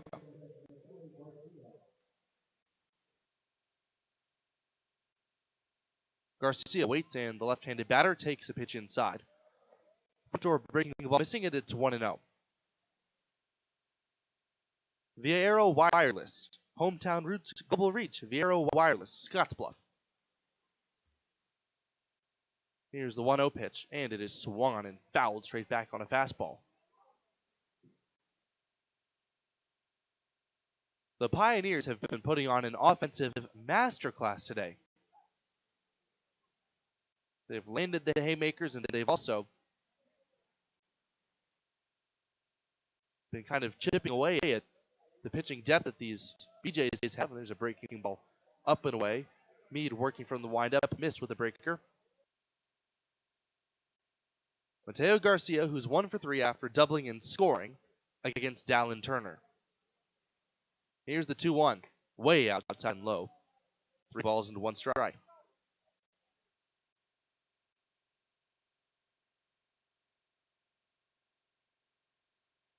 Silas Schaefer, who has only been retired once today, on deck would be next. The 3-1 is in at, I spoke too soon. Below the knees, ball 4. Jordan McDaniel raises his arm and pointed it toward first base, but never fully extended it, so I thought he ruled it a strike. Sometimes some of the pitches have just not quite been there. Base on balls number 4 for Jacob Meade. That'll bring up Schaefer. Schaefer walked twice. It's been a game to forget for the Pios pitching staff today as well. There's a breaking ball up and away. They too have struggled in limiting the free pass. A lot of times their opponent will make them pay. To the BJ's credit, they've scored 8 or 7 on 8 hits, and with the help of no errors, there's a swing and a miss on a low fastball, 1-1. The Pios are going to have to probably figure that out. 14 runs a game or more, not really sustainable. The 1-1 is a strike, a fastball at the knees. Beautiful location from Meade. Sometimes he'll get a wild hair up his nose, but there are times like right now where he looks every in command as he pours in a curveball, called strike 3 at the knees. Case in point. Jacob Meade walks him in with 2 outs, but strikes out a pair. Time to stretch. Finally, here at Oregon Trail Park from the Logos broadcast booth, I'm Carson Trail 14-7, the Pios are leading on the West Coast scoreboard. Life is crazy. We can sum up McDonald's new crispy chicken sandwich in one word. Crispy. But also juicy and tender. Okay, it's crispy, juicy, tender. All one word? But then, also pickle. Oh, and potato bun, which is 2 words. Okay, we can't sum up our new crispy chicken sandwich in one word, so you'll just have to try it to understand it. Order ahead on the McDonald's app at participating McDonald's. Ba-da-ba-ba-ba.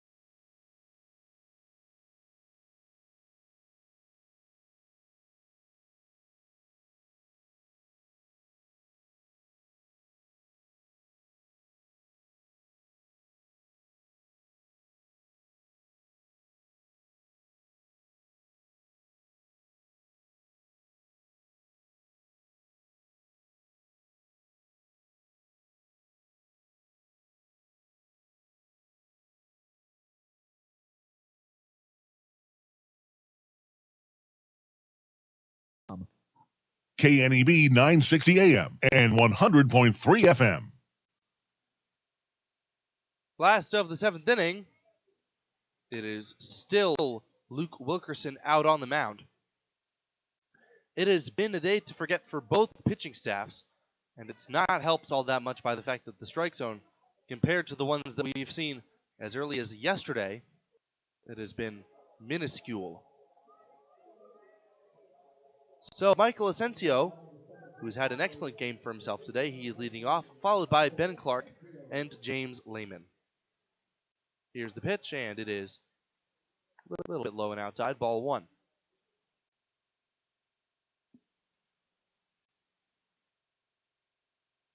And Asensio takes a strike on the outside corner, 1-1. Asensio, the big, strong right-hander, snapped the team's over yesterday with the runners in scoring position. He's made himself indispensable in big situations today. And there's a foul out of play, swung on and lifted beyond the bleachers, 1-2. Every ball that Asensio has hit today has been hard. Quality contact on a sac fly, by which he missed a home run by a few feet. And 1-2, a check swing on the ball low and outside, and he did not go, says field umpire Jamie Baltazar. He has made 2 outs, but even the sac fly and a shot hit right to the right fielder he's been able to hold up as he takes a curve ball over his head. And Asensio, who is currently the team's hit by pitch king, could have worn another one between his ears if he so chose. But the the Pios are not in a situation where they're desperate for base runners. They lead by 7 after all, as the payoff pitch is swung on and missed, strike 3. That was a curveball darting down in and out of the strike zone. And it is strangely the first strikeout for Wilkerson, despite him being kind of a nasty reliever that's pretty hard to pick up. So Asensio will likely go today 1 for 5. The Pios have cut their strikeouts nearly into thirds as Ben Clark swings and kind of tries to check it over the top. A curveball, an ugly swing, nothing in 1. Clark, the catcher for today, waits, and he swings and misses again. Pretty tentative on these first 2 breaking balls he's seen from Wilkerson. I don't doubt that he'll see that at least once in this at-bat. Once more, that is. Nobody on, 1 man out. Pios up 7 here in the 7th. And a high curveball up and away. 1-2.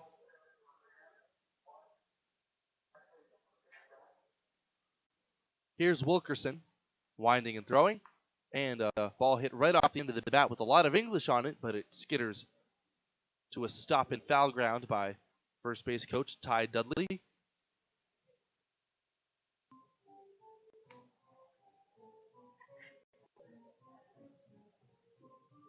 Still 1-2. Clark, after staying alive, trying to become the man on here in the 7th. Fastball way outside from Wilkerson. Nearly in the opposite batter's box. 2 balls, 2 strikes. The Pios play the BJs again tomorrow at 6:35 p.m. We hope. Pending another rain delay as the 2-2 comes in, and a curveball taking strike 3 called.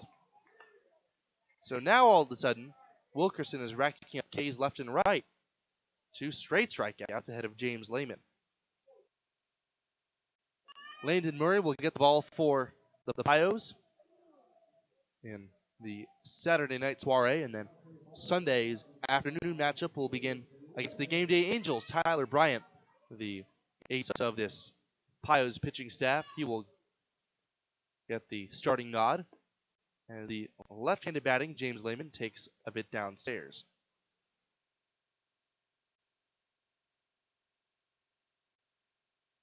Lehman trying to extend the inning. This 7th inning at Oregon Trail Park. Here's the pitch, and he fouls the ball after reaching for it a bit. A longer swing. Fouls it off up over the left-hand side of the backstop.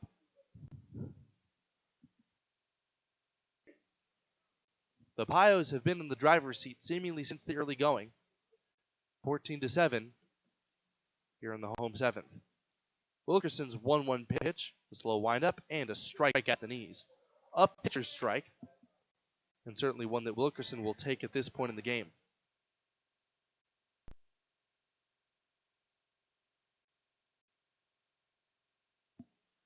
One and 2.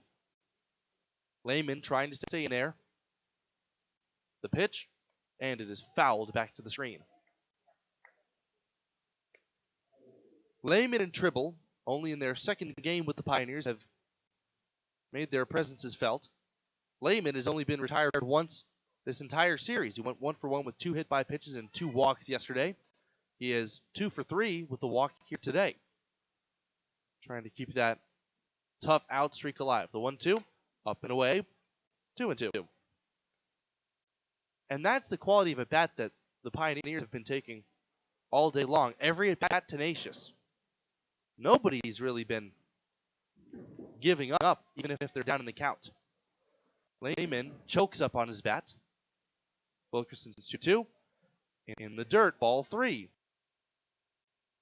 It doesn't matter the occasion. The Pios could be in a tie ball game, up by 7, down by 7. And thus far, the quality of at-bats has been superb. Frame in, frame out. The payoff pitch on the way is a check swing and taken for ball 4. The appeal down to first base denied by Jamie Balthazar. So Lehman has now reached base 9 times in his first 10 plate appearances in a Pios uniform. Second walk of the game, and the third allowed by Wilkerson.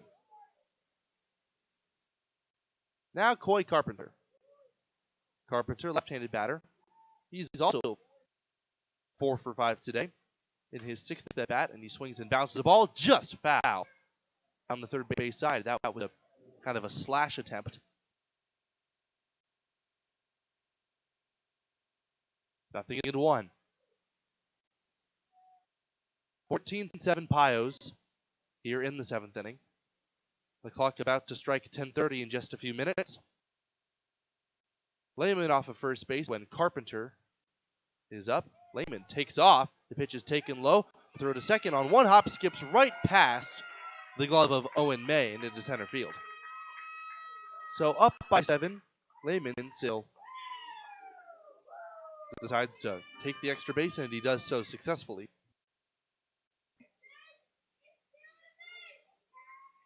Coy Carpenter now with the chance to drive in a run. Left-handed batter, not a whole lot of power. He snapped out of a 1-for-11 in astounding fashion today with 4 hits in this contest, 2 coming in that 6-run first. The pitch, swinging a ground ball to the left side. To his backhand side, May has it. He throws across his body to first. It is wide and a bit too late anyway. That'll certainly be an infield single. the 5th hit of the day for Coy Carpenter as James Lehman advances to third. That was a great effort by Owen May, moving to his backhand side, setting his feet, and throwing to first, albeit a bit too late.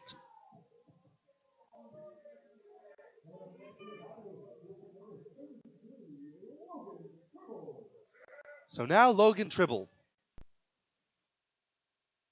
Tribble, only one hit today. Another one could, and most definitely would, mean a run. Carpenter takes off from first. The pitch is taken for a strike, and there will be no throw.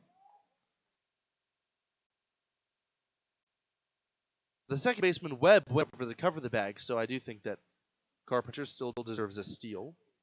2 runners in scoring position for Logan Tribble. The pitch on the way, and a breaking ball taken for strike 2.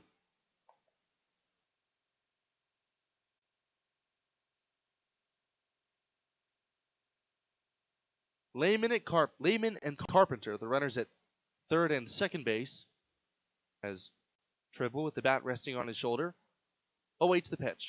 And a late swing and a pop-up into right field, medium deep, more of a fly ball really. Ree settles underneath it, and he makes the catch to retire to the side. The Pios with some life, with 2 outs in the 7th inning, cannot cash in. As we head to the 8th, 14-7, the Pios are ahead on the West Coast scoreboard. Intralinks has been supporting computer systems in our area for over 20 years. Intralinks can review your systems and your expenses to help your bottom line. Intralinks also installs low-voltage wiring, IP-based camera systems, and IP-based phone systems. With Intralinks on your side, technology isn't an obstacle, it's an opportunity for your business. Call Intralinks today to schedule your free 1-hour consultation. 632-6590. That's 632-6590. Garden fresh strawberry sweetness at Perkins. You know it the moment you step in the door. Perkins Restaurant and Bakery welcomes you, and right now enjoy Perkins Strawberry Freshable. Strawberry waffles, fresh toast, pancakes, and crepes. Fresh strawberry, walnut, and grilled chicken salad, and end your meal with a piece of fresh strawberry pie. Summer means strawberries at Perkins. You come to the right place. Perkins Restaurant and Bakery. Bring your appetite. We'll take care of the rest. Highway 26, Avenue B in Scottsbluff. Buyers Realty has been helping people in the community find their dream home since 1994. If you're looking to buy or sell your home, our friendly team will put in the work to reach the finish line. We also do property management for buildings in Scottsbluff, Gearing, and beyond. You can find an extensive list of our properties by visiting our website at callbuyersrealty.com or visit us at our Scottsbluff offices on Avenue B, next to Bumper. Panhandle's best, Buyers Realty. Community strong, community proud. We have what you're looking for. KNEB 960 AM and 100.3 FM. So, 3 hours into this game and 4 hours after first pitch was originally scheduled, we are at last in the top of the 8th inning. Jacob Mead deservingly back on the mound to face Luke Ree, Isaac Webb, and Colton Kaiser. This will be his second time facing that bunch, as Mead appeared in the 5th inning and has been dominant ever since, despite at times struggling with command. His first pitch to the right-handed batting Ree is a check swing on a ball that was called a strike anyway, nothing into 1. As Mead pitches, and a check swing on a ball that was called strike 2 anyway. That time there was the breaking ball. Ree looks like he's had some trouble picking it up. He's 0 for 1 today with the strikeout. A walk and a sacrifice, and there's a foul tip, and that gets us a solid piece of the mask of Clark, and bounces almost all the way to the pitcher's mound. That was a foul tip. Wow. He seems to be all right, but that one really caught him flush. Nothing in 2, infield playing normal depth. Mead pitches. And it is swung and dug out into left center field, racing over Tribble, and he makes the catch as Carpenter was also converging toward the other way. Looks for a moment that they were going to collide, and always nervous on balls hit out into the wide open spaces. But Tribble able to make the play, and Ree is set down officially for the second time this game. So now Isaac Webb. Webb's only out made against Mead after he got his ticket punched rung up by the home plate umpire as he takes a little bit low and outside. Webb, a dangerous right-handed batter. He has singled, drive and tripled and scored. The 1-0 pitch is low. 2 balls, no strikes. Pios 14, BJ's 7. The series against the BJs will conclude tomorrow here at Oregon Control Park. The pitch is fouled on a bounce off the shin of Isaac Webb. Got a piece of the dirt first, though, so no need for Webb to take any extra time to shake that off. Webb is a player from the University of Arkansas, one of the top programs in the nation. After his season reached a premature conclusion in the playoffs, as a breaking ball misses away, 3-1. Webb has found himself on, transitioning from one of the most established college programs to one of the most established college wood bat programs in summer ball. Mead's 3-1 pitch is a little bit low, ball 4. So 1-out walk, despite a couple of competitive offerings, and that's Mead's 5th free pass. Not a stressful situation, though, albeit a few extra free bases could change that. The BJs down to their final 5 outs. Webb at first for Colton Kaiser. As he takes a little bit below the knees, that low strike is evaporated for Jacob Mead. Action brewing in the Pios bullpen. As now Mead pitches, and a little bit below the knee. So he's lost feel for the strike zone again, at least lost the feel for how that strike zone has changed this game.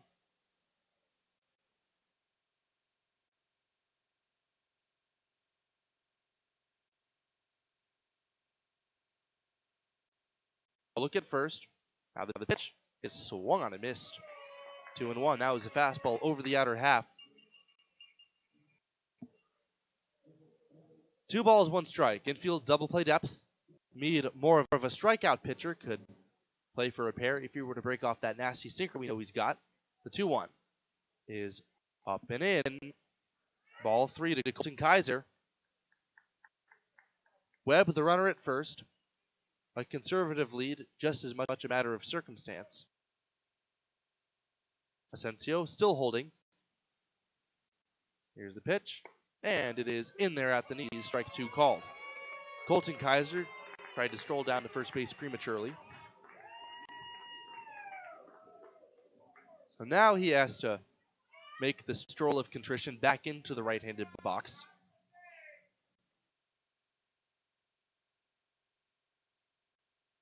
Mead deals his payoff pitch way up and outside with the breaking ball, ball 4. These 3-2 pitches have not treated Mead very kindly. Feels like very few of his offerings have been very competitive, as now he will be lifted from this game. So, walk number 6 was the last straw for head coach Brandon Nelson, and he's going to summon Garrett Hames from the bullpen. We'll be back after this short break.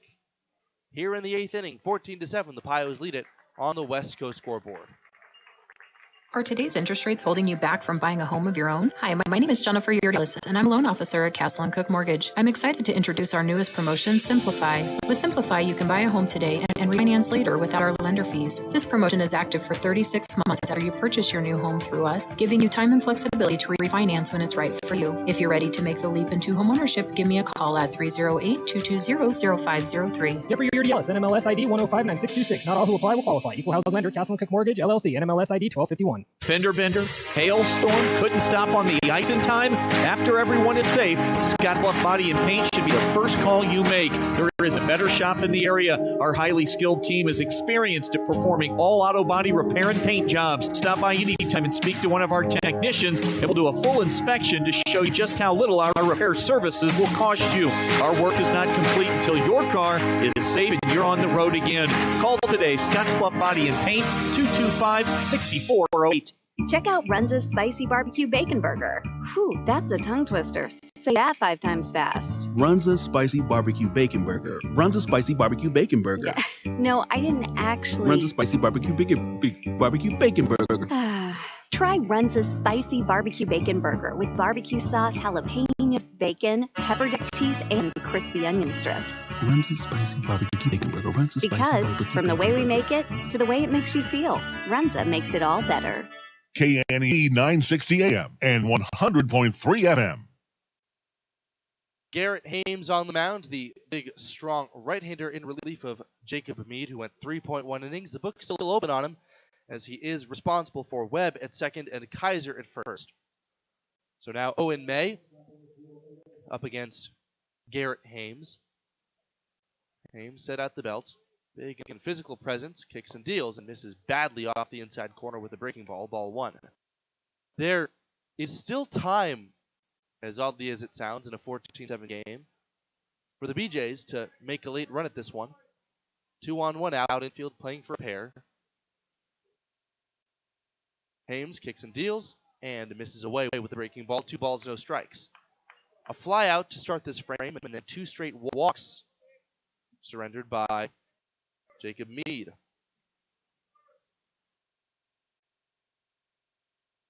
Hames checks the runner, now pitches, and it is down and away with another breaking ball. So Mead, for all of his struggles of finding the zone at times, has really still done his job. Now Hames having trouble finding his zone, and the Papayos not stressed out just yet as Hames pitches and gets a called strike at the knees with a breaking ball. The catcher, Clark, was geared up and ready to make a throw at Colton Kaiser, trying to set him down. He will not. 3-1. Hames trying to rediscover the zone as he steps off to reassess things with Ben Clark. 19 hits on the day for the Pioneers, 8 for the BJs as the pitch is a breaking ball inside, ball 4. So May works the walk. Third of the inning, and the first allowed by Garrett Hames. So now Ben Clark is going to have a word with them. 11 walks allowed by the Pioneers, and 5 more allowed by the BJs. So the free passes have not turned into the extent of damage that normally comes as a result of walking guys to such a talented team. Hames against the left-handed batter, swings in a ground ball, sharply hit to first. Halleck throws home for one, snap throw back to first. In time, double play. Walker Polk hit one very sharply, but that turns into the 3-2-3 double play to end the inning. The BJs are turned away as we head to the last of the 8th. 14-7, the Pios still out in front on the West Coast scoreboard. We love our communities and want to high-five those who live in them with our 5 for 5 CD promotion. Right now, we are offering 5.00% APY on new money 5-month certificates of deposit. Stop in to any branch and talk with a personal banker for this fantastic deal. We're local and we love our community. Riverstone Bank, member FDIC. The annual percentage yield is effective June 6, 2023 and is subject to change without notice. Penalties may apply for early withdrawal. A minimum $500 deposit is required to open. New money only. Interest compounded quarterly. Public and institutional funds are excluded. Will reprice upon renewal at the current 6-month CD rate. Why not show it off? You take pride in your business, your team, your customers. Why not show it with help from Scottsbluff Screen Printing and Embroidery? Custom banners and flags are tremendous promotional tools, but they can also help you out with pins, magnets, koozies, and just about anything you can think of. If you have it in mind, Scottsbluff Screen Printing has many great options. They also build custom trophies, plaques, medals, and more. If you can say it, they can print it. Get in the zone with Scottsbluff Screen Printing, 1813 Broadway, Scottsbluff. Advantage Chiropractic and Acupuncture in Scottsbluff supports the Western Nebraska Pioneers, treating your chiropractic needs from newborn to 100 years old. Dr. Levi Bolin can treat all your hurts, pains, aches, and injuries. If you're experiencing pain in your head, neck, shoulders, arms, mid or lower back, or down your legs, call for an appointment today. Advantage Chiropractic is also fully certified with Optum VA. If you know a veteran that needs chiropractic care, call Levi today. Advantage Chiropractic and Acupuncture, 308-633-1425. Go Pios. KNEB 960 AM and 100.3 FM. So we can finally see the light at the end of the tunnel now in the 8th inning. The Pios up to bat in their home half. So they look to be up again against a new right-hander. Once again, the 4th pitcher used for the BJs. And it is going to be a right-hander, Hozovsky, up on the mound. More updates on who he is and, where he came from and what he does besides pitch. Perhaps one day I'll get the chance to strike a conversation with him and find out what he does outside of baseball. Nick Hozovsky from Ramona, California.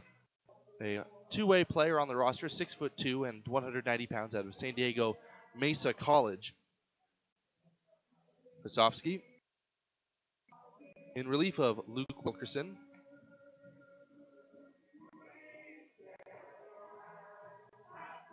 And he was listed as one of the position players today on the BJ's roster as he gathers himself and readies to face, I believe, Isaiah Gibbs, Brad Halleck, and Griffin Robinson. Gibbs batting right-handed. He has been next to an impossible out today. Even when he hasn't hit the ball at his best, he's been able to reach base. 3 for 5, a double, a single, or 2 singles, 2 runs scored, and a reach on error. 14-7 the Pios lead as Gibbs takes the ball in the dirt. Schaefer tried to pick it out, but it clinged off his glove and trickled away from him.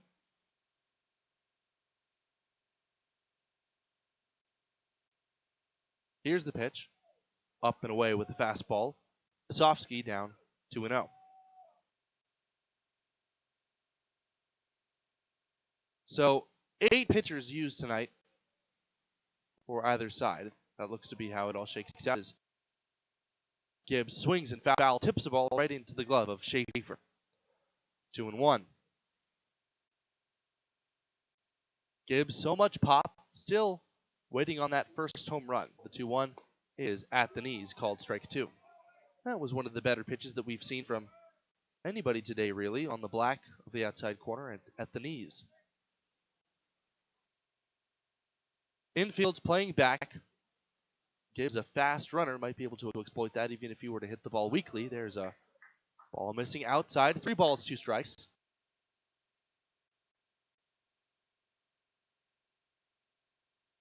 The Pios offense exploded in the former half of this game. 6 in the first, 1 in the second, 2 in the third, 3 in the fourth. And there's a swing and a ball lifted out toward deep left center field. Racing back Kaiser. Now he reaches up with his backhand and he makes the catch out by the edge of the warning track. So Gibbs gives that one a pretty good ride. But it comes up just a bit short ahead of Brad Halleck.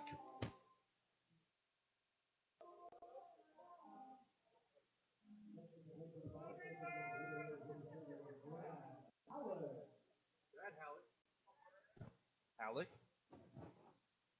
in the batter's box against the new right-hander as Hozovsky misses down and away with slider. The Pios have 19 hits this game. They've also been helped by a couple of errors, 2 hit by pitches, and 5 walks. That was a shot into center field on one hop to Kaiser, a base hit. Halleck just tore the cover off that one. He's aboard with base hit number 2.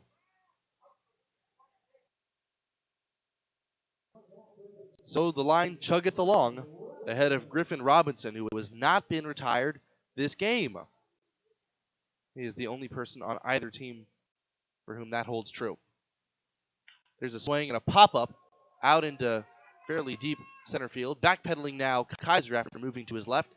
He's under it, and he makes the catch. So, spoke a bit too soon there as Halleck trots to first. Robinson has to settle for a 2 for 3, plus 2 hit by pitches and a walk. 2 gone, Halleck still aboard, and Austin Burkhoff, the man up. Burkhoff, batting right-handed, facing Hosofsky. It's been all right-handers after Ethan Calder got the start and only lasted 2/3 of an inning before he allowed 5 runs. There's a pitch up and away, ball 1.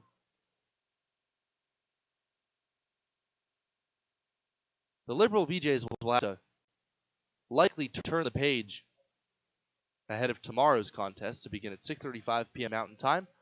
There's a fastball missing up and away to Austin Burkhoff. Burkhoff 2 for 4 with a walk, a run batted in, and 2 runs scored. Have a day. Here's Hosofsky pitching, way outside.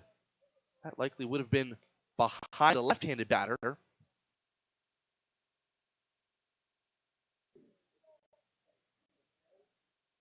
3 balls, no strikes to Austin Burkhoff. Michael Asensio waiting out on deck. Would be next. Here's the pitch, and it's a strike on the outside corner on the black. Live from the Logos broadcast booth, I'm Carson Trail. Thank you very much for joining us for some Pioneers baseball. The 3-1 pitch. Before I read the shtick on Logos, there's a swing and a bouncing ball toward third. A nice high hop for Garcia. He takes his time and fires across the diamond to the first in plenty of time to get Burkhoff out number 3. So, no runs, a hit, and a man left for the Pioneers as we head to the 9th. The final 3 outs coming up for the BJs, we hope. 14-7, the Pios out in front on the West Coast scoreboard. The Simmons-Olson Law Firm has been a proud member of the Scottsbluff-Gearing community for decades. The 10 lawyers and 8 staff members are committed to the Panhandle. The Simmons-Olson Law Firm sets the standard in legal representation to help you solve problems and provides help and monetary support to many organizations in our community, whether supporting our student athletes in schools or the many organizations that help those in need. The lawyers and staff of the Simmons-Olson Law Firm are committed to making our communities thrive. Allo is here to give you the FYI. Are your shows buffering? You know why. Are your games lagging? Don't deny. Your work calls dropping? Here's the FYI. Your old school internet company can't keep up. They give it a try. Their network isn't enough. Don't get trapped in their gimmicks and lies. It's time to fiber your internet with Allo. Honest, local, and hassle-free is what we stand by. Experience Allo Internet. Visit allofibra.com/FYI. Dooley Oil has been providing great service since 1968. You can find us located at 2475 10th Street in Gearing, with a total of 5 locations to serve Wyoming, Nebraska, and Colorado. Hi, this is Brian from Dooley Oil, letting you know that we have hydraulic, coolant, and engine oils, as well as grease in stock and on hand. Our drip oil and Blue Ribbon Death comes in a variety of sizes from 2.5s to totes. Delivery available. So for all your ag, commercial lubricants, and fuel needs, trust the folks at Dooley Oil. Thank you for your patronage. Dooley Oil, committed to you. KNEB 960 AM and 100.3 FM. Garrett Hames back on the mound to face, hopefully, the final 3 batters. Justin Hudson, Derek Lukes, and Mateo Garcia, the 4, 5, 6 hitters. And there's a strike, a slider that floats over at the knees over the outside corner. No balls, 1 strike. 14-7, the Pios leading as the pitch comes in and misses. A breaking ball all the way. From the Logos broadcast booth, I'm Carson Trail. Stop into Logos, and the guys will custom design it, print it, and have it ready for the game. There's no job too big or too small for Logos, located in downtown Gearing. There's a strike. Or rather, a ball missing in. 2 balls, 1 strike. Hames just not quite getting the inside corner. Here's the pitch, and it's down and away. With the breaking ball, 3-1. Walks have been the issue, regardless of the outcome today for the Pios. 11 walks, and Hames about to hopefully avoid issuing his 12th, and there's a slider swung and ripped foul. Well down the left field line and well out of play. 3-2. Right-hander against right-hander. Garrett Hames in relief of Jacob Mead. Kicks and deals.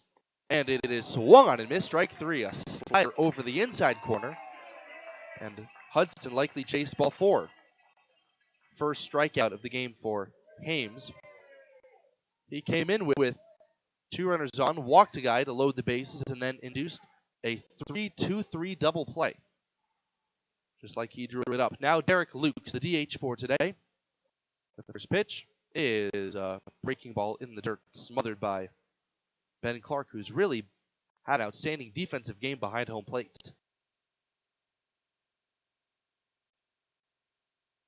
Here's Hames pitching, and a strike.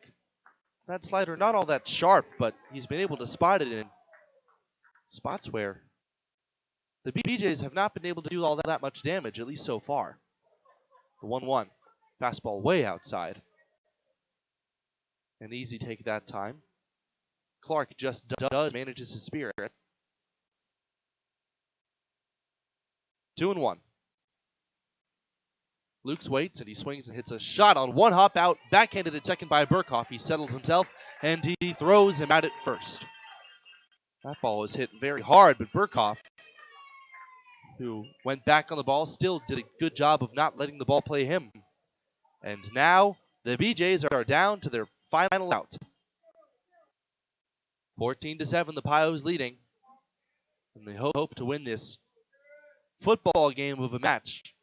On the next batter, Mateo Garcia, 2 for 3 today, swings and pops the first pitch up on the infield. It's Lehman calling for it behind the second base bag, and he makes the catch, and the ball game is over. After a long and 3.5-hour affair, this one's finally drawn to conclusion with the Pios being victorious. They've won 2 in a row at home, and they have started this homestand with a couple of resounding wins, a walk-off yesterday and a boat race today. 14-7 final score. It is 7 runs on 8 hits and 2 errors for the BJs. 14 runs on 20 hits and not a single defensive mistake for the Pioneers. We'll be back with the Runs Up post-game show, including an interview with our Taco John's player of the game next. Once again, thank you very much for joining us. If this is where you decide to depart, 14-7 the final score on the West Coast scoreboard. It takes a lot to run your business, and a lot has changed. What hasn't changed is the professional partnership with your business in E&H CPA's management consultants. When you include our team, we will develop a plan to assist you with your accounting, tax planning, valuation services, and even litigation support and exit planning. Then you can focus on day-to-day responsibilities. Troy Hilliard will guide your business into the future. E&H CPAs and Management Consultants PC. Innovative, trusted, proven. 308-633-6800. Ready to step into homeownership? Platte Valley Bank can help you take advantage of every adventure. Whether you're building, buying, or moving up, we have the home loan to fit your needs. You have plans, goals, and dreams for your future home? Let our friendly mortgage lenders help guide you down the right path for the perfect home loan. You belong here. Platte Valley Bank, member FDIC, equal housing lender.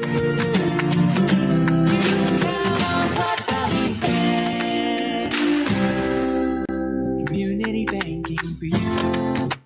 At Team GMC, we promise you cannot buy the wrong vehicle. We want our customers to feel confident in their purchase decision.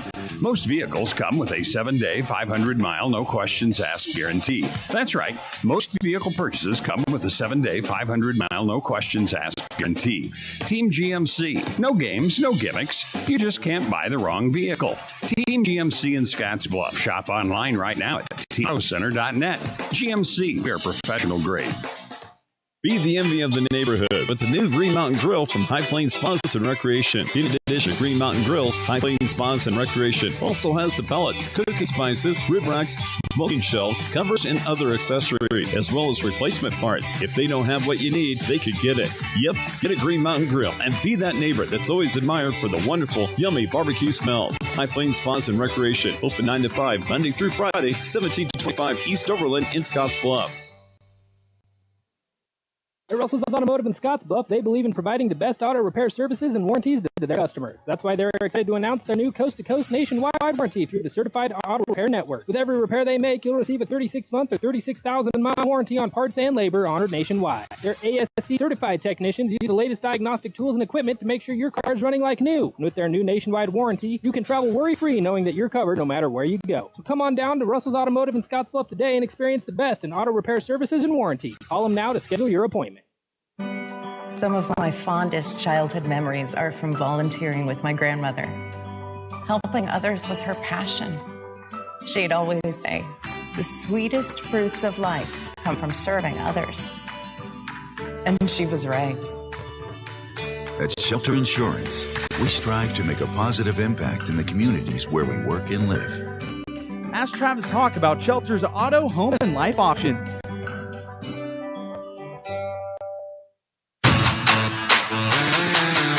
It's time now for the Runza Postgame Show, presented by Runza Restaurants. Runza makes a great stop before or after every game. Win or lose, Runza makes it all better.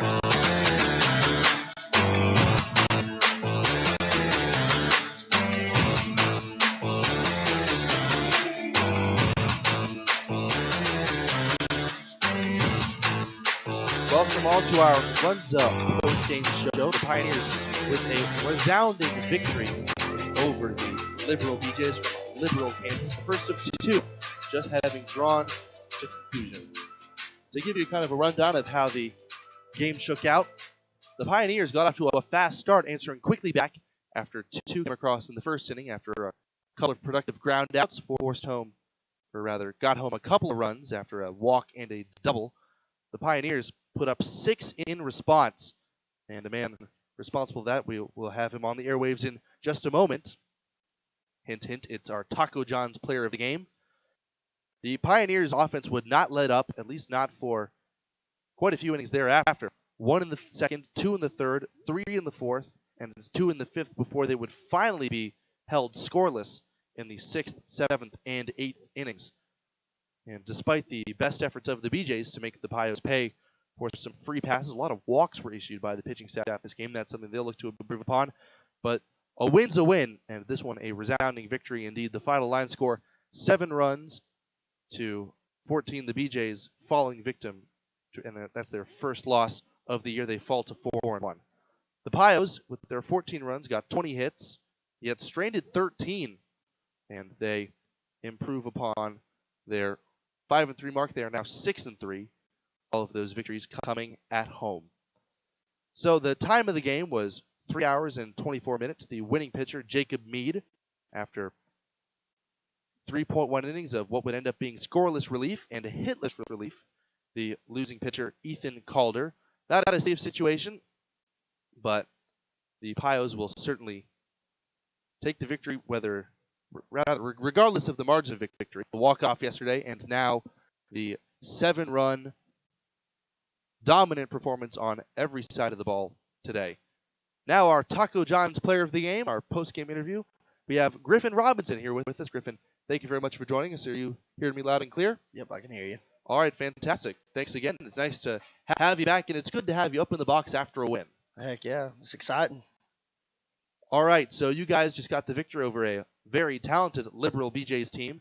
And what does it mean for you personally? You've battled some injuries throughout this year, and now you've made your presence felt on both sides of the ball. Some great defense, and of course, you were only set down once today. What does that mean to be able to contribute like that? It feels really good,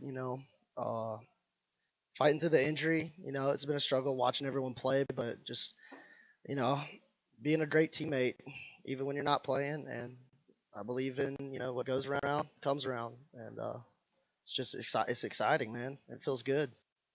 Given that you weren't as often in the lineup as you were like for a reason ultimately out of your control, what does it mean how much energy does that give you when you come into today and you're able to put up a dominant offensive performance like that?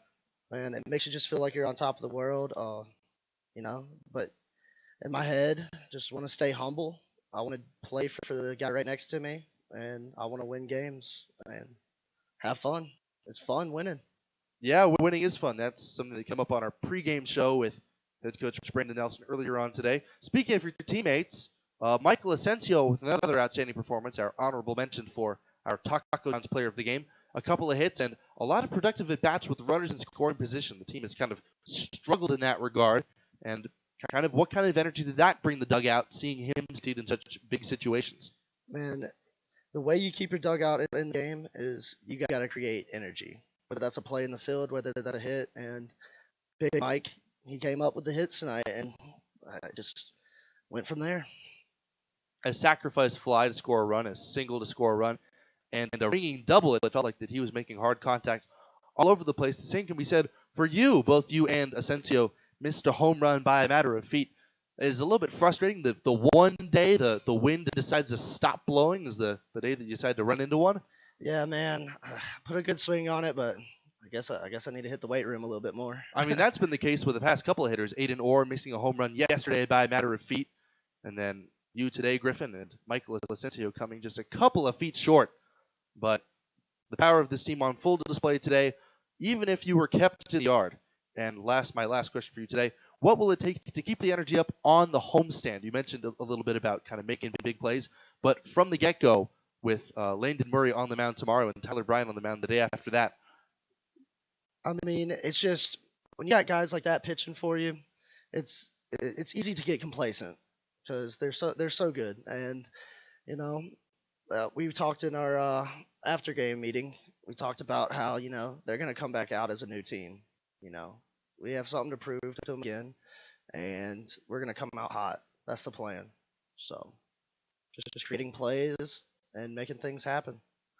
It's exciting to watch things happening here. 2 straight wins for the Pioneers at home. Griffin, thank you very much for your time. This has been our Taco John's Player of the Game. The Player of the Game is brought to you by Taco John's of Scottsbluff and Gary. Make Taco John's a game day tradition by unwrapping the original before or after every game. Thank you very much for joining us. I'm Carson Trail. Good night to the good people of Scottsbluff, Gary, and Terrytown. 14-7, the Pioneers are victorious, with first pitch tomorrow beginning at 6:35 p.m. Mountain Time. Look like a team, work like a team.